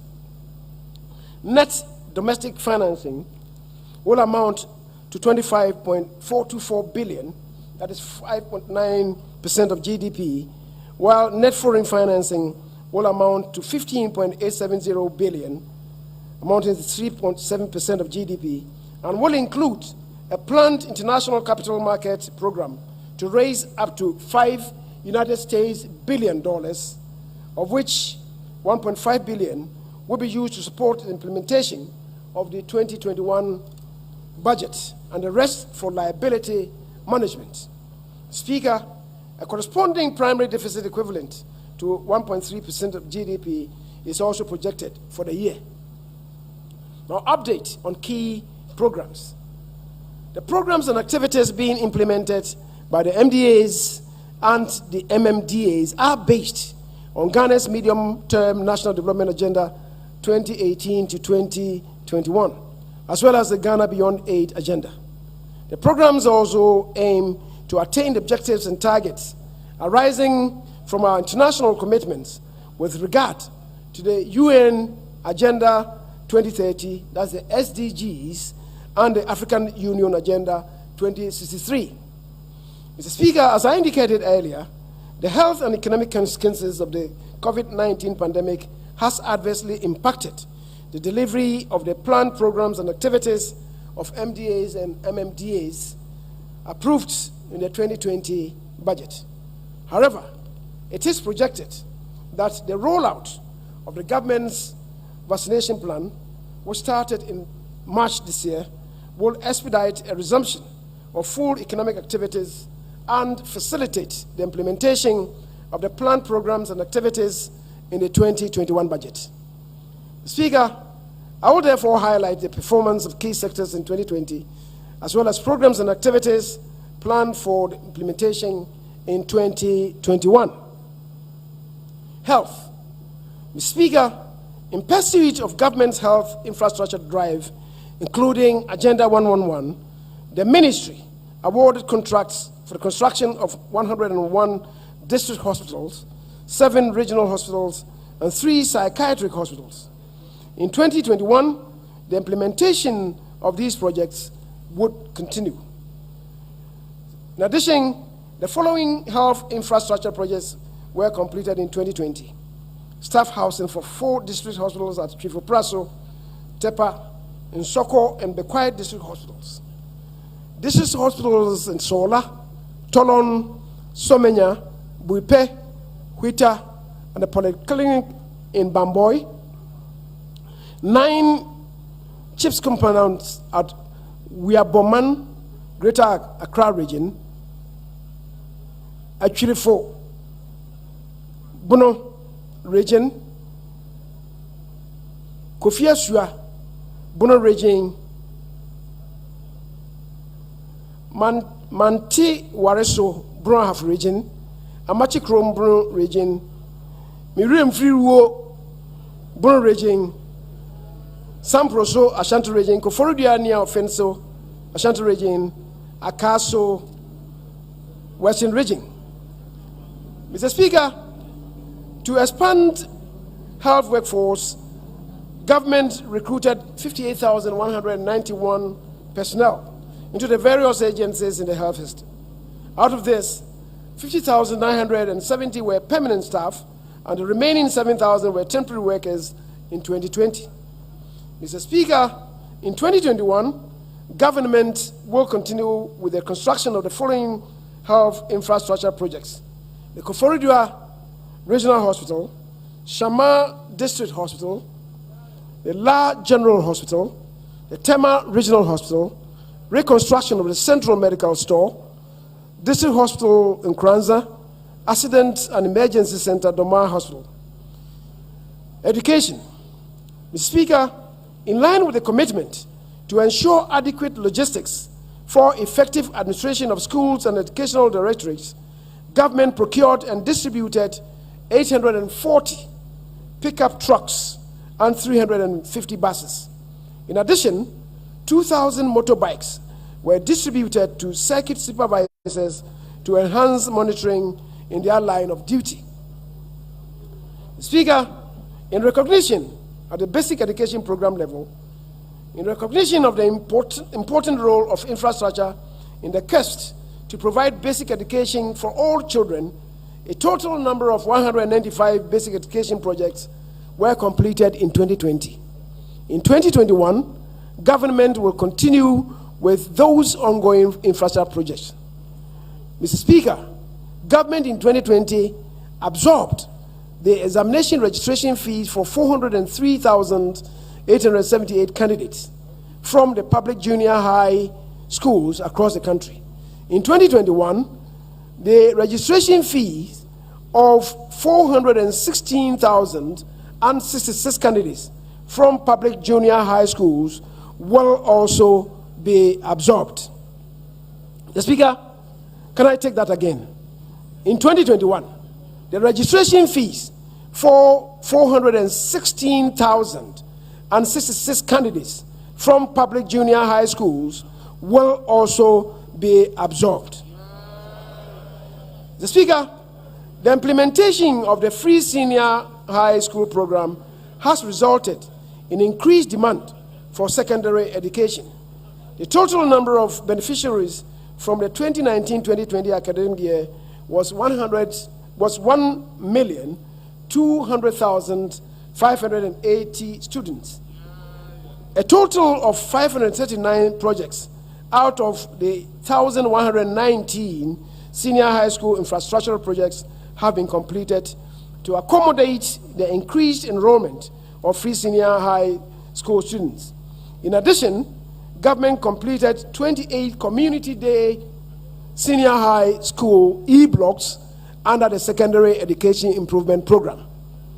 Mr. Speaker, government has invested a large amount of resources to increase access and improve quality of TVET education by expanding infrastructure through the construction of new institutions and upgrading of facilities in existing technical universities as well as technical and vocational institutes. Mr. Speaker, to make colleges of education freely accessible to all eligible students and trained teachers to drive quality education provision, an amount of 78,857,120 Ghana cedis was disbursed to a total of 47,135 teacher trainees in all public colleges of education for the second semester of 2019-2020 academic year. In 2021, Mr. Speaker, an amount of 171,241,500 Ghana cedis will be paid for the first and second semesters of the 2020 and 2021 academic year. Energy. Speaker, in 2020, the country had adequate generation capacity to meet the demand for domestic, commercial, and industrial customers. The 200 megawatts Amandi Power project was approximately 98% complete and currently at the last phase of commissioning. Phase 1A of the 400 megawatt early power project, 147 megawatts, that's the phase 1, is currently going through commissioning. In 2021, the Ameri plant will be relocated to Kumasi to help stabilize the national grid. Mr. Speaker, the power purchase agreement renegotiations aimed at reducing capacity charges and consequently the overall cost of power generation are ongoing. The third round of negotiations has commenced following the approval of recommendations submitted by the negotiating team. Subsequently, Mr. Speaker, renegotiations were concluded with Senate Energy Limited, and discussions with AXA Energy Company Limited are nearing completion. Mr. Speaker, following the approval of the Polugu multi-purpose dam project by Parliament, pre-commencement activities as well as engagement of the owner's engineer to provide technical support to VRA to supervise and manage the EPC contract has commenced. Mr. Speaker, to strengthen our national grid, the following projects, which are at various stages of completion, will continue in 2021. Lot 1, the Kumasi Kintampo of the 330 kV Kumasi Bolgatanga transmission line project is nearing completion.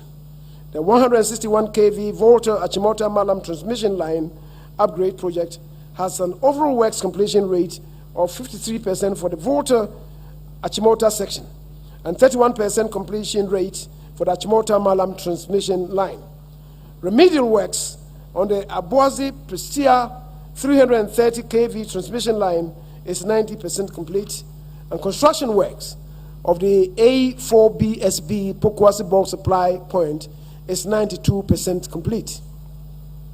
Mr. Speaker, other projects to be pursued in 2021 include the construction of a new substation at Dunkwa on Ofin, reconstruction of the overaged 161 kV transmission lines from the Abuazi through Dunkwa to Asarienso with higher capacity, and reconstruction of the existing 330 kV and 161 kV Abuazi switch yards. Mr. Speaker, a total of 388 out of the 560 communities were connected to National Grid under the Rural Electrification Program. The national electricity access rate increased from 84% in January 2020 to 85.17% by the end of December 2020, with over 10,000 communities so far connected to the national grid. In 2021, the ministry will ensure and monitor the completion of ongoing SHEP 4 and SHEP 5 projects across the country. Various electrification projects in the northeast, Savannah, Eastern, and Volta, Ashanti Western North, Ahafo, Bono East, and Buri regions, among others, will also be undertaken. 766 towns will be connected under these projects in 2021. Mr. Speaker, in line with our commitment for a green economy, a total 26 megawatt plant out of the 50 megawatt plant solar project undertaken by the Bui Power Authority was commissioned on the 27th of November 2020. The remaining 24 megawatts plant and a 1 megawatt plant floating solar plant is expected to be completed by the third quarter of 2021. Mr. Speaker, total crude oil production achieved from the 3 producing fields totaled 66.93 million barrels from January to December 2020, translating to an average daily production of 182,860.13 barrels. A total of 88.53 billion standard cubic feet of gas, translating to average daily gas export of 2.41 SCF, was delivered for power generation and non-power gas users. Mr. Speaker, in 2021, the ministry will continue the negotiation of petroleum agreements and monitor activities on the Jubilee, the TEN, and the SGN fields. The projected production from the 3 producing fields in 2021 is expected to yield a total of 57.3 million barrels of oil and 93.07 billion standard cubic feet of export gas at a daily average of 156,986 barrels of oil and 254,986.3 million standard cubic feet of gas, respectively. Development of a petroleum hub. Speaker, the Petroleum Hub Corporation Bill was passed by Parliament in law on the 23rd of October 2020. In 2021, we will ensure the set-up of the operationalization of the Petroleum Hub Development Corporation. Preparatory activities, such as the conduct of a strategic environmental assessment, spatial planning, and land acquisition activities towards the development of the hub, will be continued. Security, crime management program. Speaker, in 2020, to preserve the peace and security of the nation, the Ghana Police Service deepened the intelligence-led policing through gathering of critical intelligence for effective and efficient combat of criminals in a proactive manner. Speaker, 709 officer cadets graduated and 2,335 recruit officers passed out of the Ghana Immigration Service GIS Academy and Immigration Service Training School, respectively, at Asenfosu. The service arrested a total of 5,448 other nationals for breaching immigration laws, and penalties were imposed and fines collected from the offenders. In addition, 28 of the offenders were arraigned before the law courts. In 2021, the ministry, through the Ghana Prison Service, will continue with the construction of the Swan Prison Remand Project and other prison construction projects, train 2,200 inmates in technical and vocational skills, and provide formal education for 1,000 others. It also built the capacity of 1,350 personnel who have recently been recruited. Mr. Speaker, Defense. The Ghana Armed Forces continue to complement internal security in 2020. It collaborated with other security services to offer assistance to civil authorities to ensure peace and security. The operations include Operation Calm Life across the entire country, Operation Sit Down, Look at the Borders. The Ghana Armed Forces assisted the Ghana Police Service, Local Government and Rural Development, and Zoom Lion Limited in Operation COVID Safety. Mr. Speaker, in 2021, the Ghana Armed Forces will continue to conduct operations aimed at law enforcement at sea and shore. At sea and ashore. These operations include the Water Lake patrols, drug enforcement in support of the Ghana Maritime Authority and the Narcotics Control Commission.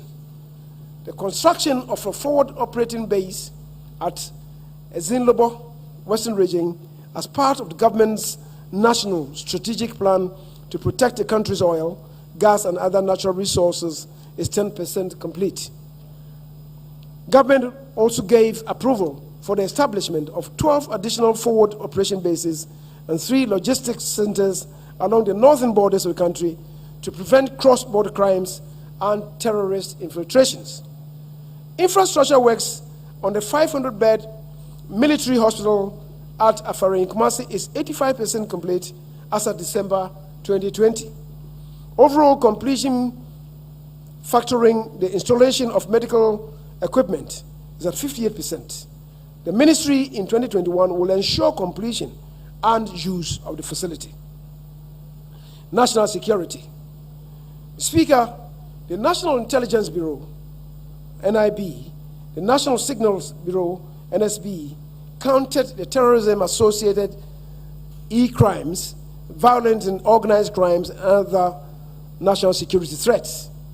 Mr. Speaker, in 2021, these agencies will improve the capabilities of intelligence gathering, dissemination, and special operational activities among the security and intelligence agencies.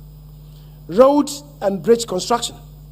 Mr. Speaker, His Excellency the President, Nana Addo Dankwa Akufo-Addo, in presenting the message on the state of the nation, declared 2021 as the second year of roads. Speaker, with this declaration, we will continue the prioritization of road construction.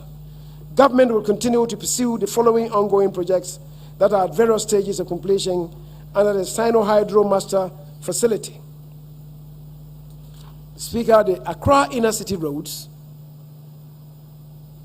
about 84 kilometers, the Kumasi Inner City roads, 100 kilometers, the Tamale Interchange project, which is about 60% complete, the PTC Roundabout Interchange project, Takoradi, Adenta Dodowa Dual Carriageway, the Sunyani Inner City roads, 39 kilometers, Western Region and Cape Coast Inner City roads, 32.19 kilometers, upgrading of selected feeder roads in Ashanti and Western regions, construction of Hohoe, Jasikan, Dodi Pepesu Road, 66.4% kilometers, which is 32% complete now.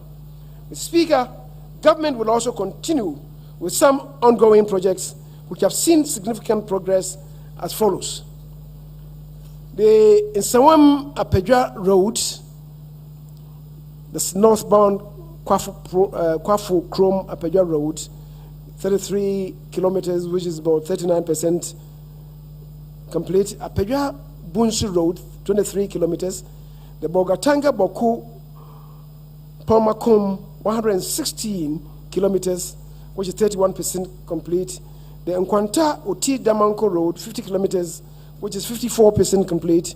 Oti Damanko Napanduri Road, 209 kilometers, which is 77% complete. The Berekum Saikwa Road, 34.6% kilometers, which is 88% complete. The dualization of the whole main roads, totaling 10.5 kilometers, with 55% complete. The Teshi Link Road, 7.5 kilometers, 77%. The whole Fume Road, 18.4 kilometers, about 93% complete. The Bolga Boku, from kilometer 12 to 24.5, a stretch of 12.5 kilometers, which is about 100% complete. The Wale Road, 57 kilometers, is 55% complete. Roundabout between the Jisu and Kwame Nkrumah University of Science and Technology, 87% complete.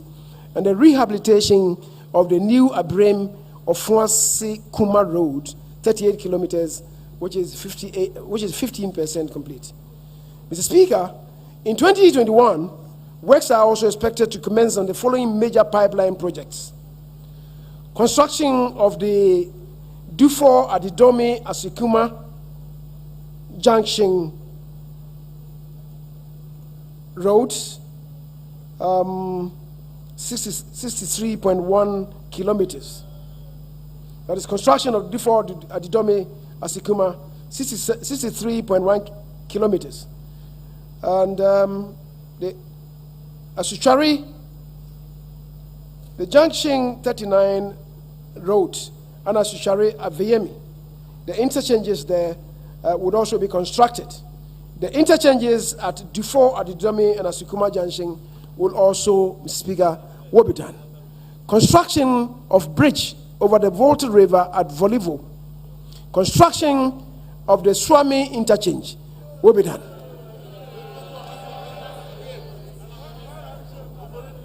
Rehabilitation of the Tatali Zabzugu Yendi Tamale Road, 165.8 kilometers. Speaker, will be undertaking.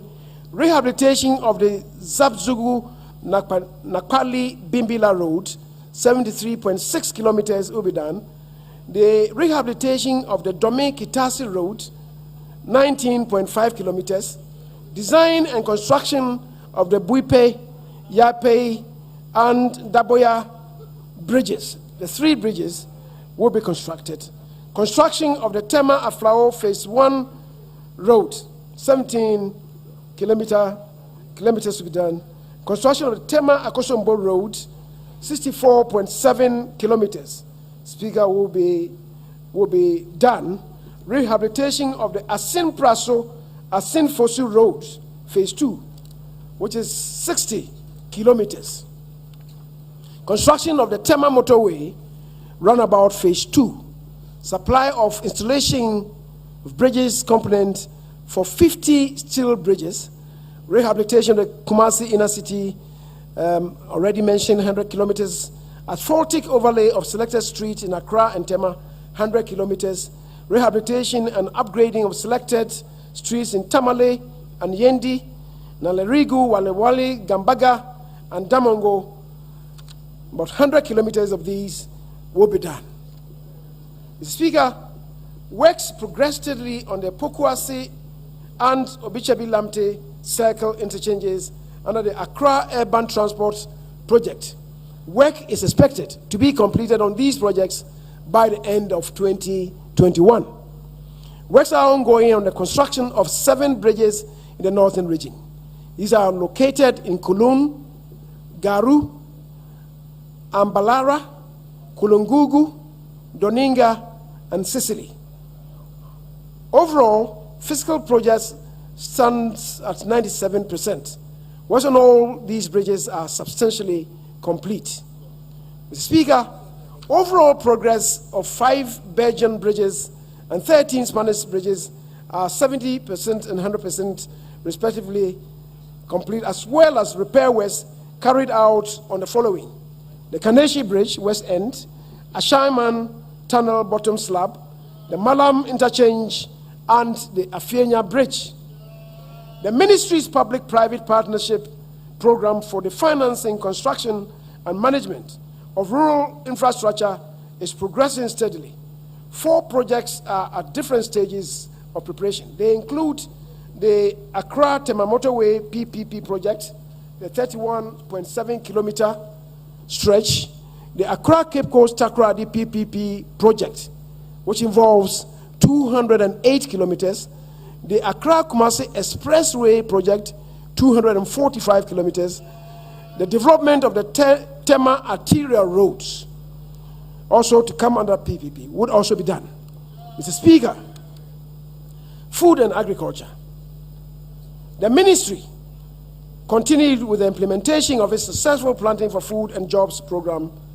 In 2020, in order to mitigate the effect of COVID-19 pandemic on food production, the ministry enhanced farmers' access to production inputs and increased the plant beneficiary target of 1.2 million to 1.4 million. A total of 1,736,510 farmers benefited from subsidized fertilizers and improved seeds under the Planting for Food and Jobs program. Speaker, under the Rearing for Food and Jobs program, the ministry procured 531 improved breeds of small ruminants, pigs and poultry for distribution to farmers. Speaker, the ministry, as I said, procured 531,000 improved breeds of small ruminants, pigs and poultry for distribution to farmers. Not 5 chicken per farmer. Mr. Speaker, the Ghana Irrigation Development Authority continued with the construction of various irrigation projects which are at various stages of completion. The Tamni phases 1 and 2, which is 90% and 50% respectively. The Improvement phase 2, 90%, rehabilitation, modernization, and expansion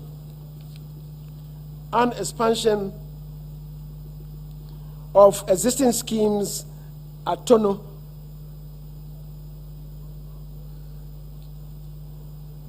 which is 95%, the Kong irrigation scheme, 61%, and Kong left bank irrigation project, which is 72% complete.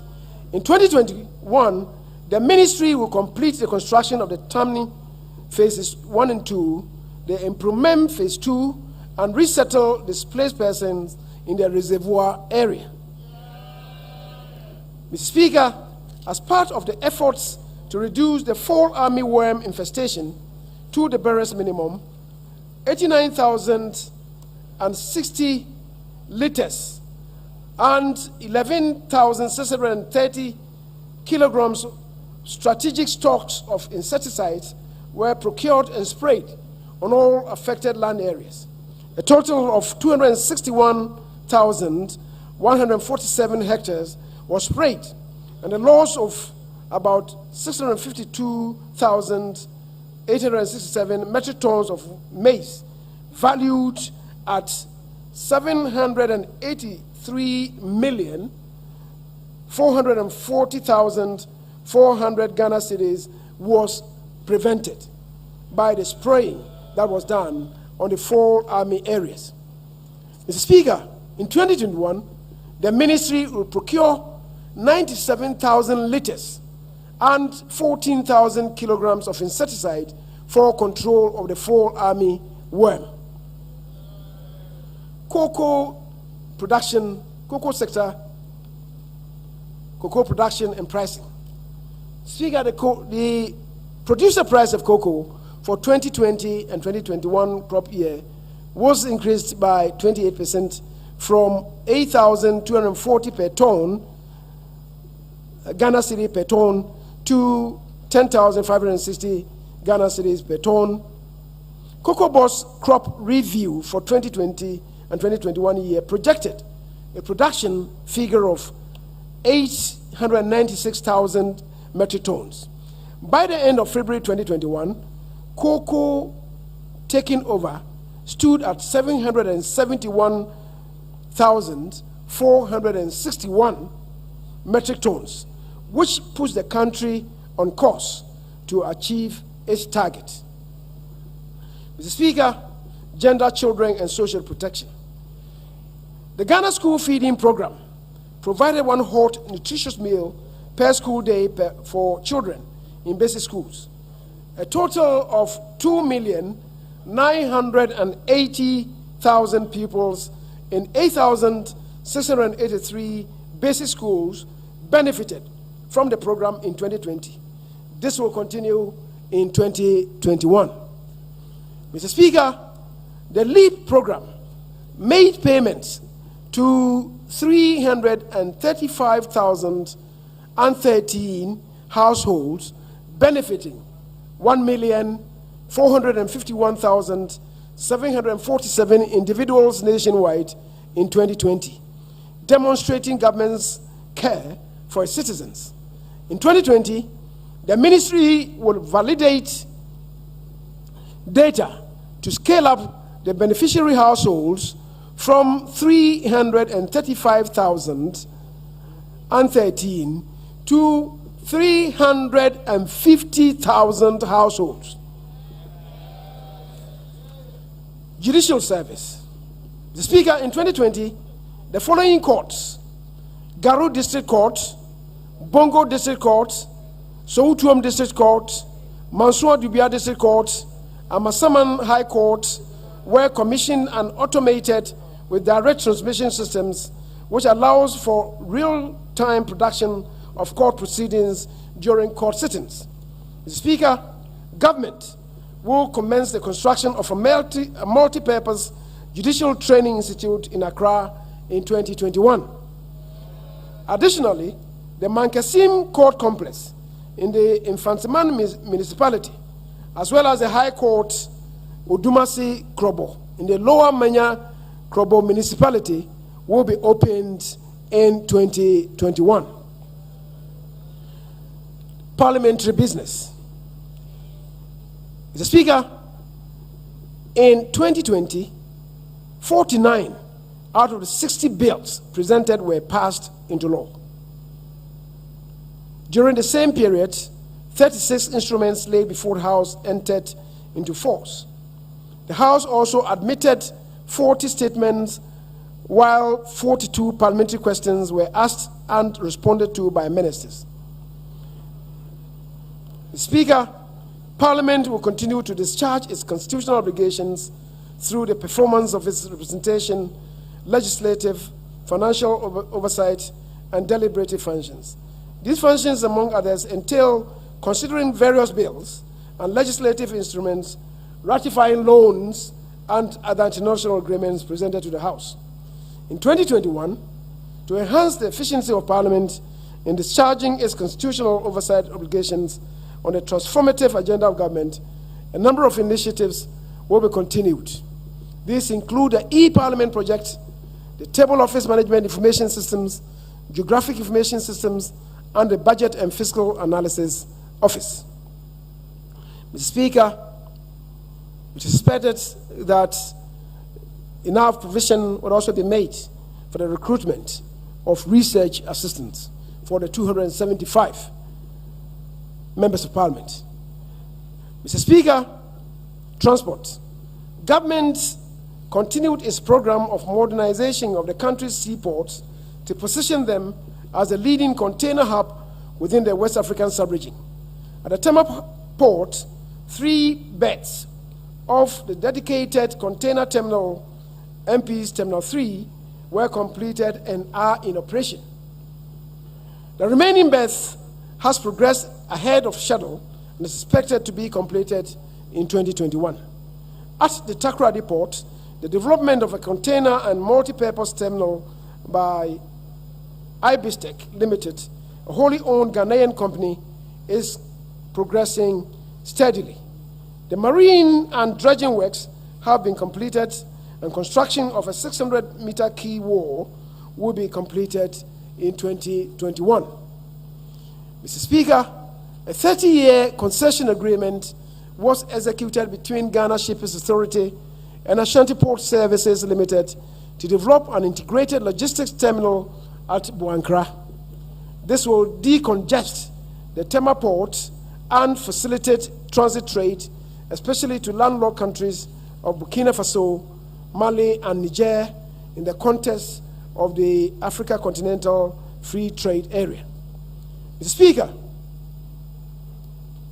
to ensure safe launching and landing of artisanal fishing, as well as create and maintain hygienic environment and create job opportunities within the fishing communities, a total of 9 landing sites selected for development are at various stages of completion.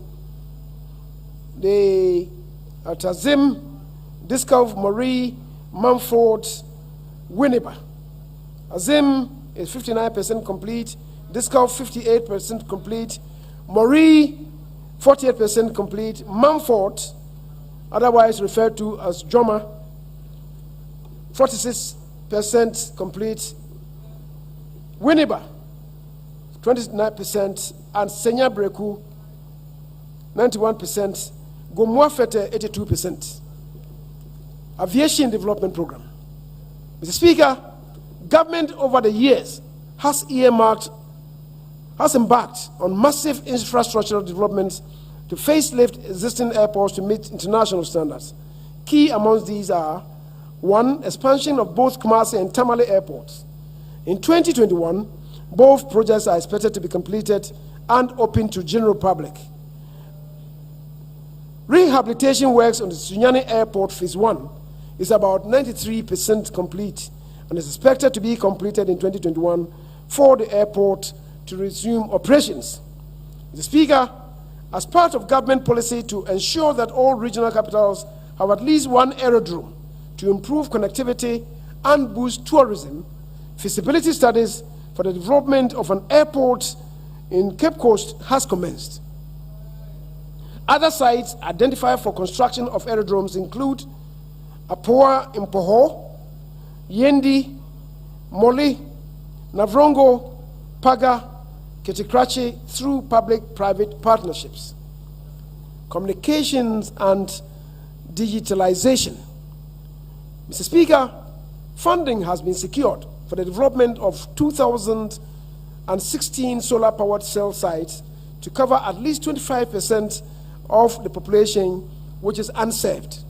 At the end of December 2020, 410 out of the 2,016 sites were built across the country. In 2021, the remaining 1,606 sites will be completed.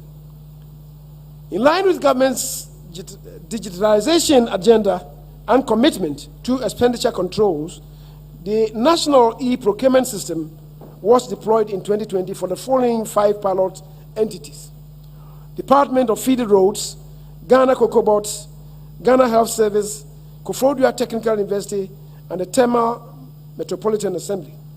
Scaling up of the system to 200 additional entities is programmed for the year ending 2020. Local governance, decentralization, and rural development. Mr. Speaker, using the District Assembly's performance assessment tool, an amount of 185,931,850 Ghana cedis was transferred to qualifying MMDAs as investment grant allocation to support the implementation of respective 2020 annual action plans and budget. In 2021, the ministry will conduct a performance assessment using DPAT for 260 assemblies based on 2019 financial year performance. Mr. Speaker, the Ministry of Local Government, Decentralization and Rural Development through the Department of Community Development is promoting the Alternative Livelihood Program in 18 illegal mining affected districts. In 2021, the Department of Community Development will retool and upgrade 2 CDVTIs to provide technical and vocational training to 5,000 youth, provide alternative livelihood skills training for 1,250 persons to address the challenges of illegal mining activities, and to train 600 social workforce in child and family welfare issues. Speaker, collaboration with faith-based organizations. Under our social partnership model, to broaden the dialogue for development, government regularly engages the faith-based organizations on various national issues, and they remain a key partner in revitalizing the economy under the 100 billion Ghana Cedi Ghana Cares program. In 2020, the faith-based organizations were instrumental in the fight against COVID-19 in various ways, supporting national readiness, complementing health service delivery through the Christian Health Association of Ghana, managing the distribution of government's dry food packages to vulnerable households during the lockdown period, providing counseling services, providing skills and entrepreneurial training for the youth, and augmenting public sensitization and awareness campaigns. Mr. Speaker, in 2021, the faith-based organizations will continue to fulfill their vital roles within government, within the Ghanaian society, and government affirms its support to the formal collaboration as a permanent component of our nation's governance. The National Cathedral of Ghana. Mr. Speaker, the National Cathedral of Ghana, which will provide an interdenominational sacred space for the nation, remains a national priority. Despite the delays caused by the COVID-19 pandemic, work is on course to construct the iconic edifice in the heart of the nation's capital. The construction of the cathedral is already introducing some critical innovations to the country. As part of the construction, over 200 trees on the site of the cathedral, some of which are nearly 100 years, have been relocated to a temporary site by the Department of Parks and Gardens. Some of the trees will be brought back upon completion of the cathedral, and others replanted elsewhere, making the edifice environmentally sustainable, setting the stage for the rollout of new initiatives and reforms. Speaker, we will implement new initiatives and additional reforms across several sectors of the economy in order to enhance further the quality of life of Ghanaians. to support domestic entrepreneurs and businesses, and to deepen access to public services. In pursuit of this, we will begin preparations for the rapid deployment of underlisted initiatives and reforms in 2021. One, the National Equipment Leasing Policy. Speaker, in 2021, government will formulate the National Equipment Leasing Policy to cover medical equipment, vehicles, photocopiers, printers, and scanners, among others, as part of measures to more efficiently manage our capital expenditure budget. Transport sector recapitalization project. Speaker, we will also commence work towards implementation of a long-term lease to own financing arrangement for commercial vehicle owners and operators who need to replace aged and unroadworthy commercial vehicles. Mr. Speaker, this indeed is a good initiative, and if I may repeat it, Mr. Speaker, we will commence work towards the implementation of a long-term lease-to-own financing arrangement for commercial vehicle owners and operators who need to replace aged and unroadworthy commercial vehicles. National Rental Assistance Scheme. Mr. Speaker, in partnership with the private sector, we will commence the establishment of a National Rental Assistance Scheme with a seed of 100 million Ghana cedis. The scheme would crowd in additional investment from the private sector to provide low-interest loans to eligible Ghanaians to enable them pay rent advance. Enhanced Student Loan Scheme. The Speaker will also commence the planning towards the implementation of Enhanced Student Loan Scheme to provide students with the exception of teacher and nurse trainees an option to obtain a student loan without requirement of a guarantor. The prospective student must have a national identification number from the Ghana card. COVID-19 impact mitigation measures. Mr. Speaker, the COVID-19 pandemic that hit the entire world in 2020 has had a major impact on nearly every household, business, and economy in the world. Anticipating that the consequences will be severe and persistent, governments around the world have relied on a wide range of measures to support businesses and households. While these responses have been uneven across countries, they are unprecedented in their magnitude.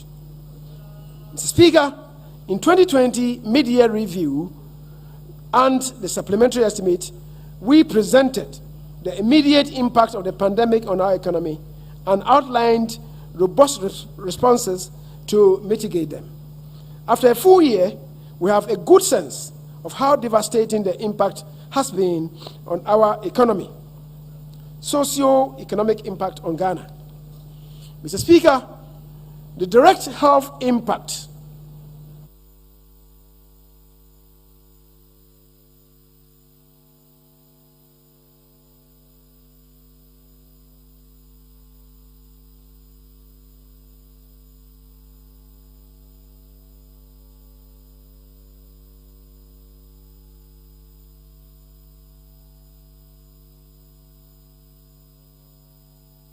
Mr. Speaker, the direct health impact of the pandemic has been significant, with very unfortunate fatalities. Infections rose from a weekly average of 11 persons in the last week of March to a peak of 781 infections in the last week of July 2020. This was followed by a gradual decline in recorded infections, which reached 104 cases in the last week of December 2020. However, a new wave of infections saw average weekly infections rise from 99 in the first week of January 2021 to 880 by the week of 5th February 2021. Fortunately, Mr. Speaker, we are seeing a steady decline on weekly average infections, which stood at 379 by the week of 5th March 2021. Mr. Speaker, compared to many countries, Ghana has been rather successful in managing the COVID-19 outbreak. This success stems from the swift, proactive, and bold response from government, and of course with the collaboration of the health care workers. Speaker, economic impact of the pandemic. The impact of this pandemic has been severe. The COVID-19 struck at a time the economy was firmly on the path of fiscal consolidation. The initial restrictions implemented contained the virus and impacted the economy extensively. In addition, the households and businesses, key sectors such as hotel and hospitality industry, trade and industry, agriculture, health, transportation, manufacturing, real estate, financial as well as education sectors have been negatively impacted. Speaker, the COVID-19 Business Tracker Survey, jointly published by the Ghana Statistical Service, the United Nations Development Programme, and the World Bank, suggests that about 770,000 workers, nearly 26% of the total workforce, had their wages reduced, and about 42,000 employees were laid off during the partial lockdown last year. The pandemic also led to the reduction in working hours for close to 700,000 workers. Mr. Speaker, transport workers, drivers, and conductors of trotros were particularly vulnerable as they work under informal sectors and do not have access to social safety nets. Formal operators also suffered serious financial constraints. Government in 2020 spent 36,552,789 Ghana cedis as operations and payroll support to Metro Mass Transit for March to December 2020 and supported the Intercity STC with an amount of 6,338,232.77 Ghana cedis as of January 2021. Mr. Speaker, COVID-19 has led to disruption in corporate and general business confidence and affected projected revenues, profitability, liquidity, and corporate growth. State-owned enterprises, most of whom were severely impacted by this pandemic, are expected to underperform. Government's mitigating measures to the pandemic, health and health-related response. Mr. Speaker, government's initial response to the health impacts of this pandemic was aligned in the National COVID-19 Emergency Preparedness and Response Plan. The plan helped to manage and contain the spread of the virus, as well as strengthen the national capacity for surveillance, diagnosis, and case management.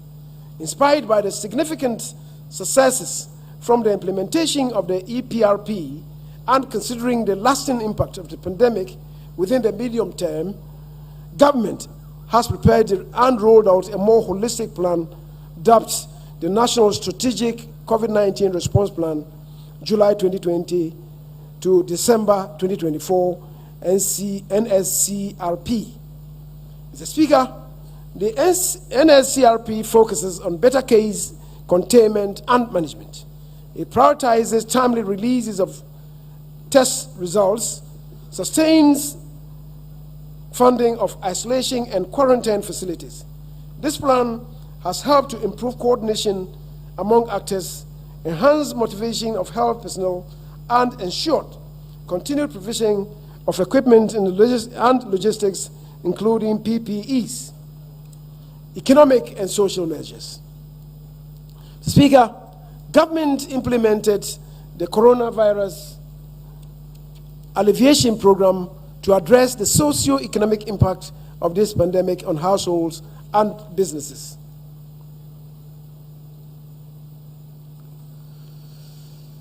Support to households. Speaker, as indicated previously, government assisted businesses to retain their workers and support families as they confronted the crisis. Government substantially subsidized the cost of electricity and water services from April to the end December 2020 and provided food rations to vulnerable groups during the partial lockdown. Mr. Speaker, cognizant of the direct and immediate effect of restrictions on livelihoods of sections of society, government provided 1,827,581 and 917,142 cooked food packs to vulnerable and underprivileged persons within Accra and Kumasi, respectively. In partnership with faith-based organizations, government also distributed dry food packages to about 470,000 families during the period of the partial lockdown. Electricity consumption was subsidized.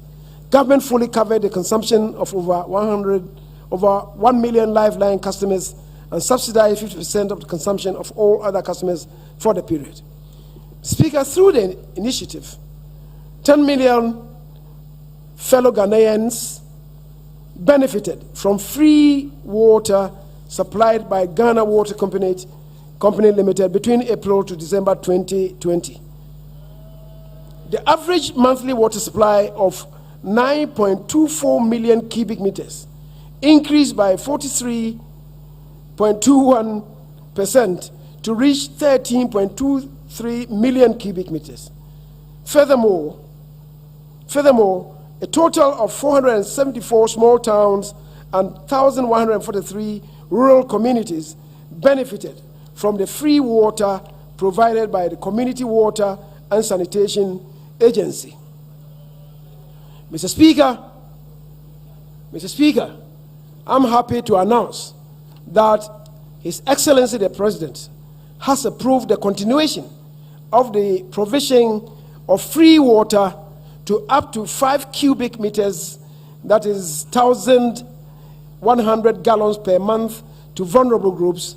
In addition, we will continue to provide electricity to lifeline consumers till the end of June 2021, when it is expected that many Ghanaians would have been vaccinated. Mr. Speaker, under the Operation Return Home program, government assisted 10,025 Ghanaians whose circumstances had been worsened by the COVID-19 pandemic to return home.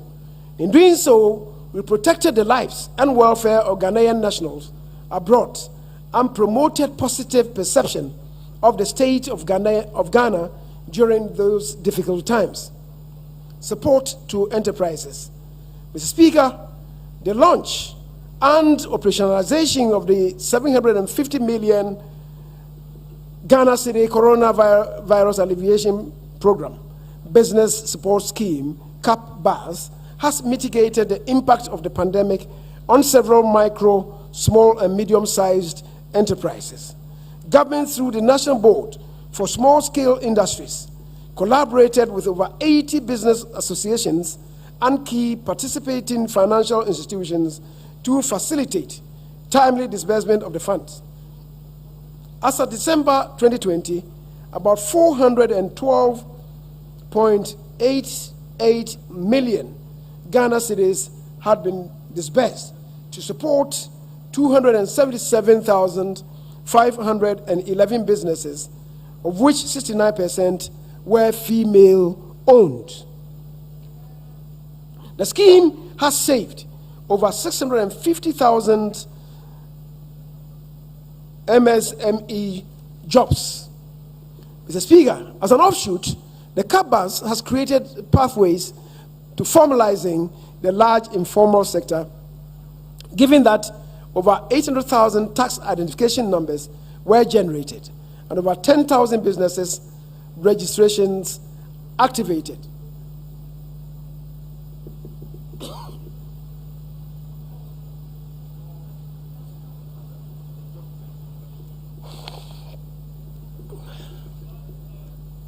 Mr. Speaker, in the financial sector, the policy and regulatory measures rolled out by the Bank of Ghana, including the provision of 7 billion Ghana cedi worth of support to borrowers between March and June 2020, enhanced liquidity in the banking sector, preserved capital buffers, and offered relief to customers. These measures also enabled banks and specialized deposit-taking institutions to provide support to critical sectors of the economy to mitigate the adverse impact of the pandemic. Mr. Speaker, educational measures. In relation to the education sector, government employed a strategic, controlled, progressive, and safe easing of restrictions to prioritize the well-being of our children. The reopening of schools in January 2021 was preceded with a comprehensive sanitation program, provision of 11.5 million hand sanitizers, 25 million face masks, 62,000 Veronica buckets, 3.5 million packs of paper towels, 85,000 liquid soaps to facilitate the safe return of students to schools. Considering the special needs of our kindergarten pupils, arrangements were made to provide 100,000 electronic sanitizer dispensers, 404,000 gallons of sanitizers, and 30,000 thermometer guns for kindergartens. National Trust Fund, the COVID-19 National Trust Fund. Speaker, to leverage other resources to fight the pandemic, government passed the COVID-19 National Trust Fund Act 2020, Act 1013 in April 2020 to establish the fund. As at 31st December 2020, the fund had mobilized 57,134,093 Ghana cedis, of which 45,218,313 Ghana cedis have been utilized.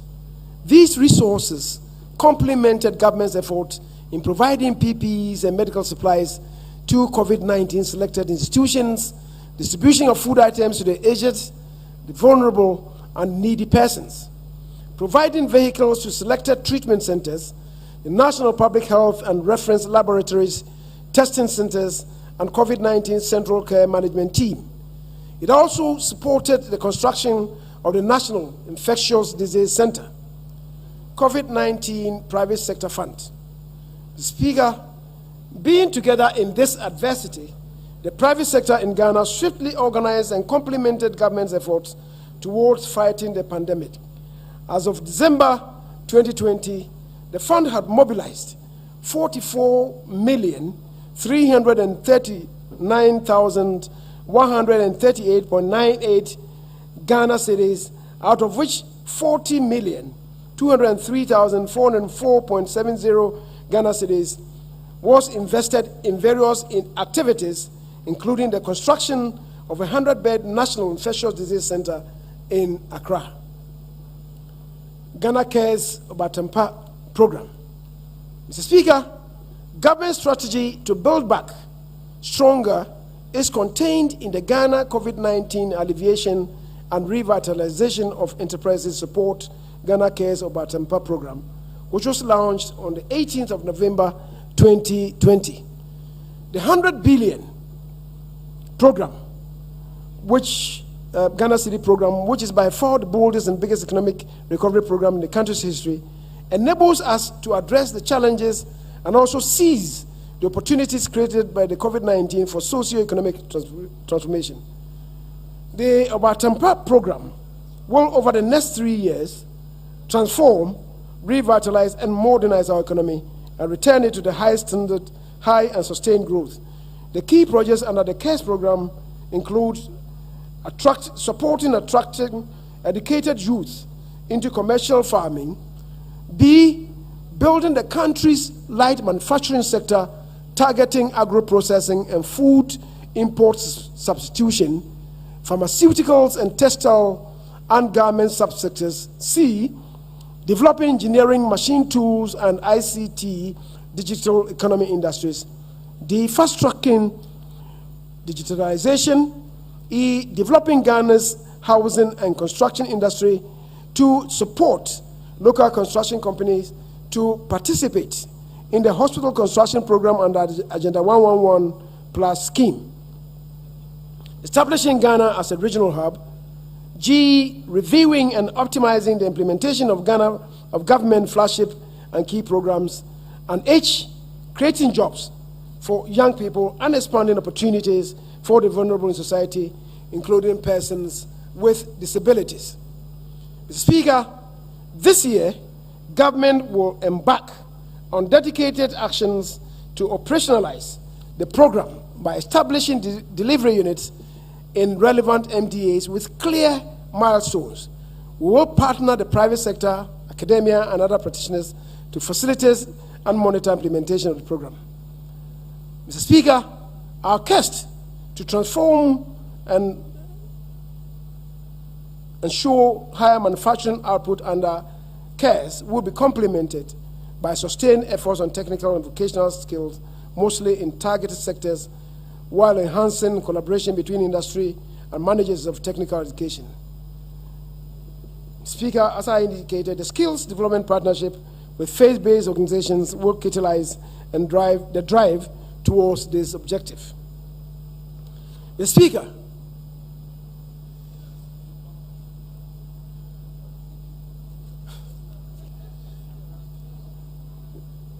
conclusion. Mr. Speaker, and I know my colleague, the recycled leader of the House, the Honorable Cletus Abuka, who is sitting down, is even much more tired than I am.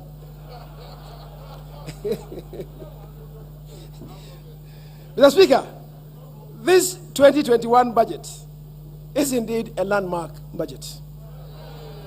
It recounts our experience in the most difficult combination of health and economic crisis that this nation has ever encountered. The indicators clearly demonstrate that we have weathered the storm and are indeed ready to storm ahead. This has been accomplished through the decisive leadership of His Excellency Nana Addo Dankwa Akufo-Addo, the strong partnership with Parliament, the cooperation with our faith-based organizations, our social partnership with organized labor and employers associations, the private sector, the healthcare workers, the security agencies, traditional leaders, civil society organizations, the media, and all Ghanaians, buttressed by the resilience we built in the first 3 years of the President's administration. Mr. Speaker, the 2021 budget outlines the President's program for accelerated recovery from the devastating impact of the COVID-19 pandemic.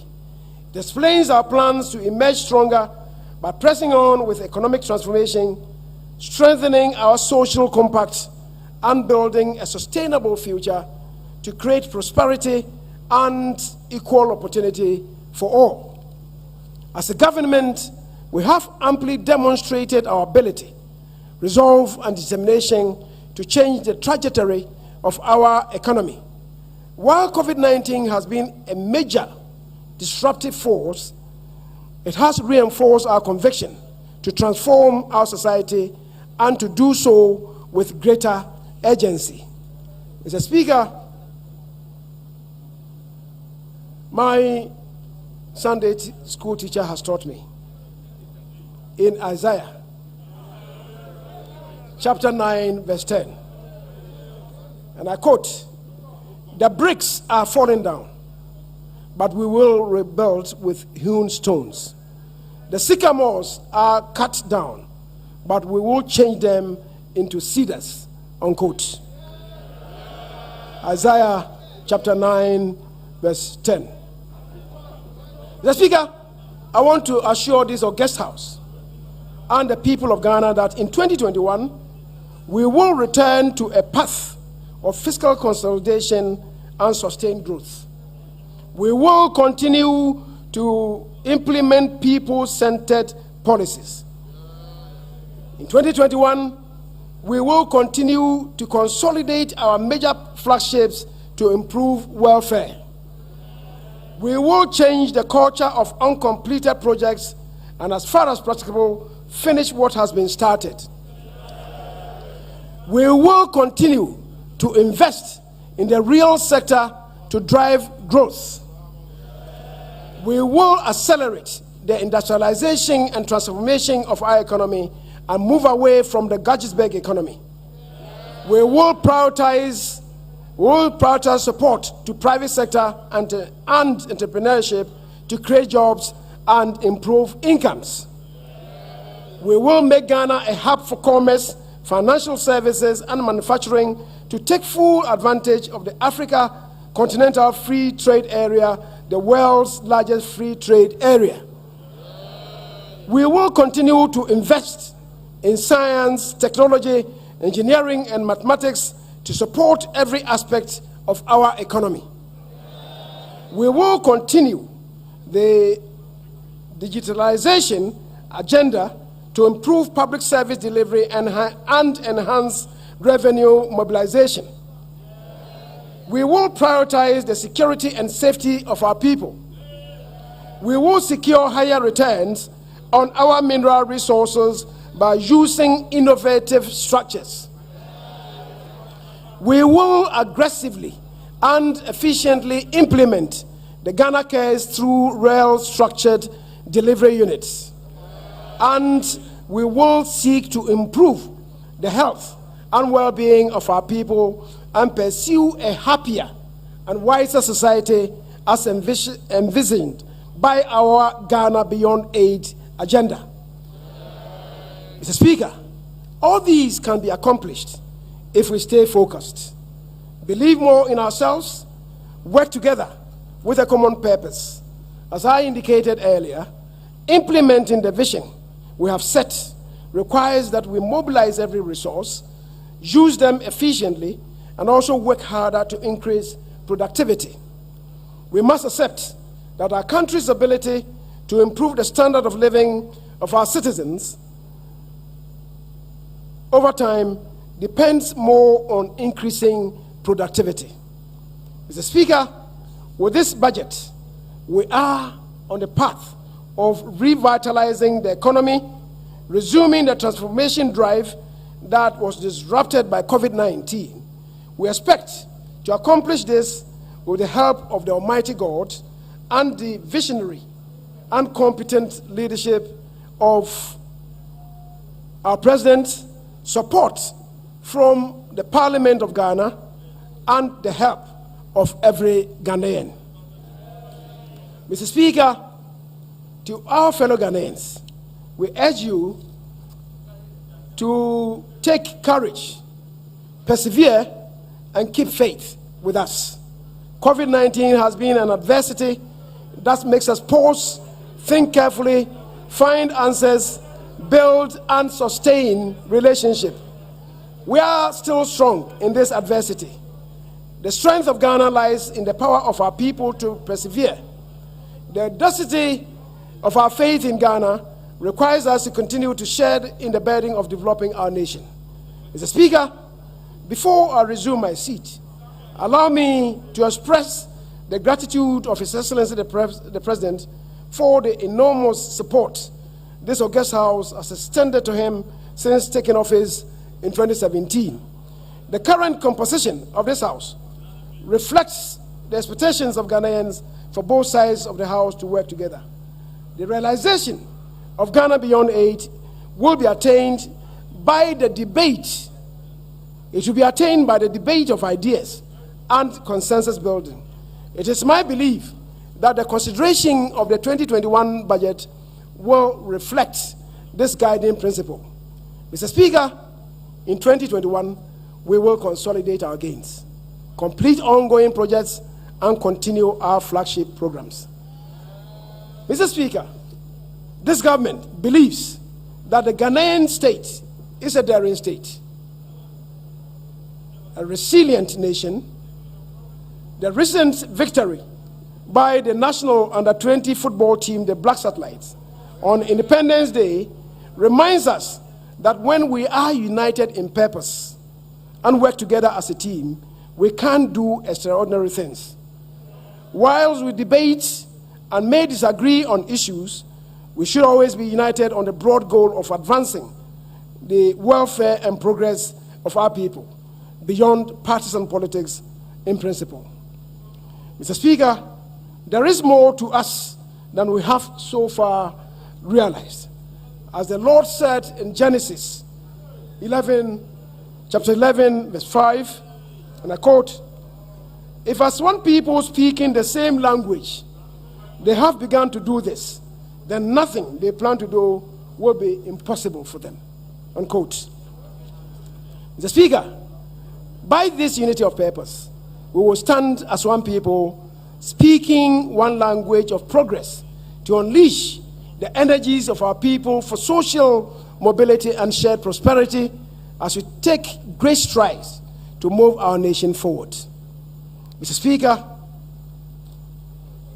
I join you today in praying to Almighty God that on account of the platform offered by this budget, God should inspire and strengthen our people to make time, thought, and sacrifice to speed the day of the coming beauty of Ghana and Africa. Amen. Mr.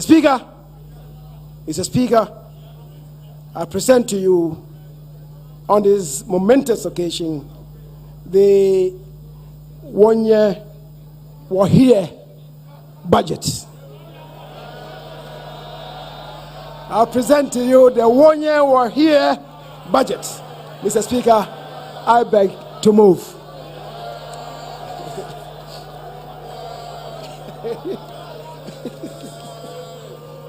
Thank you very much.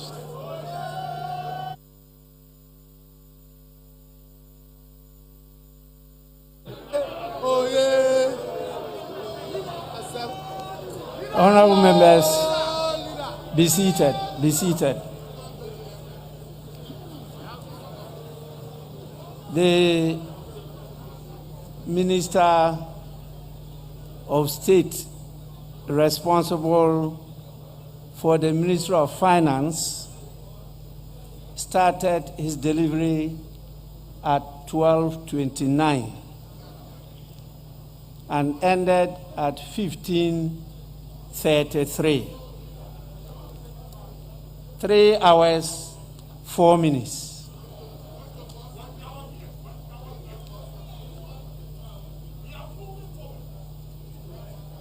Even those of us seated are exhausted. I think as a House, we have to look at how budget statements are presented to the House. We will do so in the near future. But in accordance with our standing orders, particularly Standing Order 143, honorable members, debate on the motion shall stand adjourned for not less than 3 days. I so direct that part of the budget relating to the ministries and constitutional bodies shall stand committed respectively to the committees responsible for the subject matter to which the heads of the estimates relate for consideration and report in accordance with Order 144 of our standing orders. Furthermore, any part of the budget relating to revenue and expenditure shall stand committed to the Finance Committee in accordance with Standing Order 145.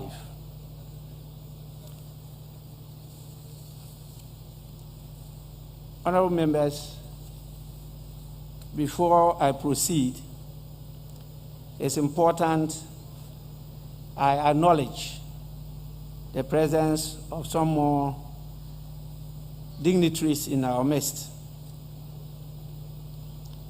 We have the President's representative at the Ministry of Finance, Honorable Charles Edubuahen. He's with us here. I'm told the team from the Bank of Ghana is led by the Governor of the Bank of Ghana, Dr. Ernest Kwamina Yedu Addison, and his deputy to the Bank of Ghana. We also have a number of commissioners. A commissioner for Customs Division, Colonel Kojo Damwa, is here, with the Commissioner for Support Services Division, GRA, Ms. Julie Asiam. The former Minister for Finance, in the person of Honorable Seth Tepe, is also here with us. And the Controller and Accountant General. We also have the General Secretary of the New Patriotic Party, Mr. John Boadu, is also here with us.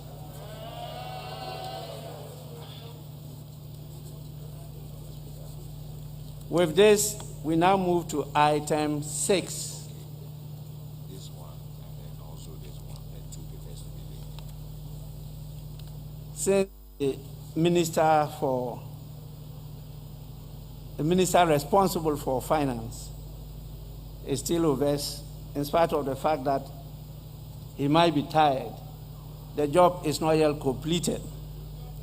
He's got to present a number of papers to the House. And so we take item 6, presentation of papers. The following paper to be presented by the Minister of State responsible for the Ministry of Finance, annual report on the petroleum funds for the 2020 fiscal year. Annual report on the petroleum fund for the 2020 fiscal year. Committee on Finance is referred.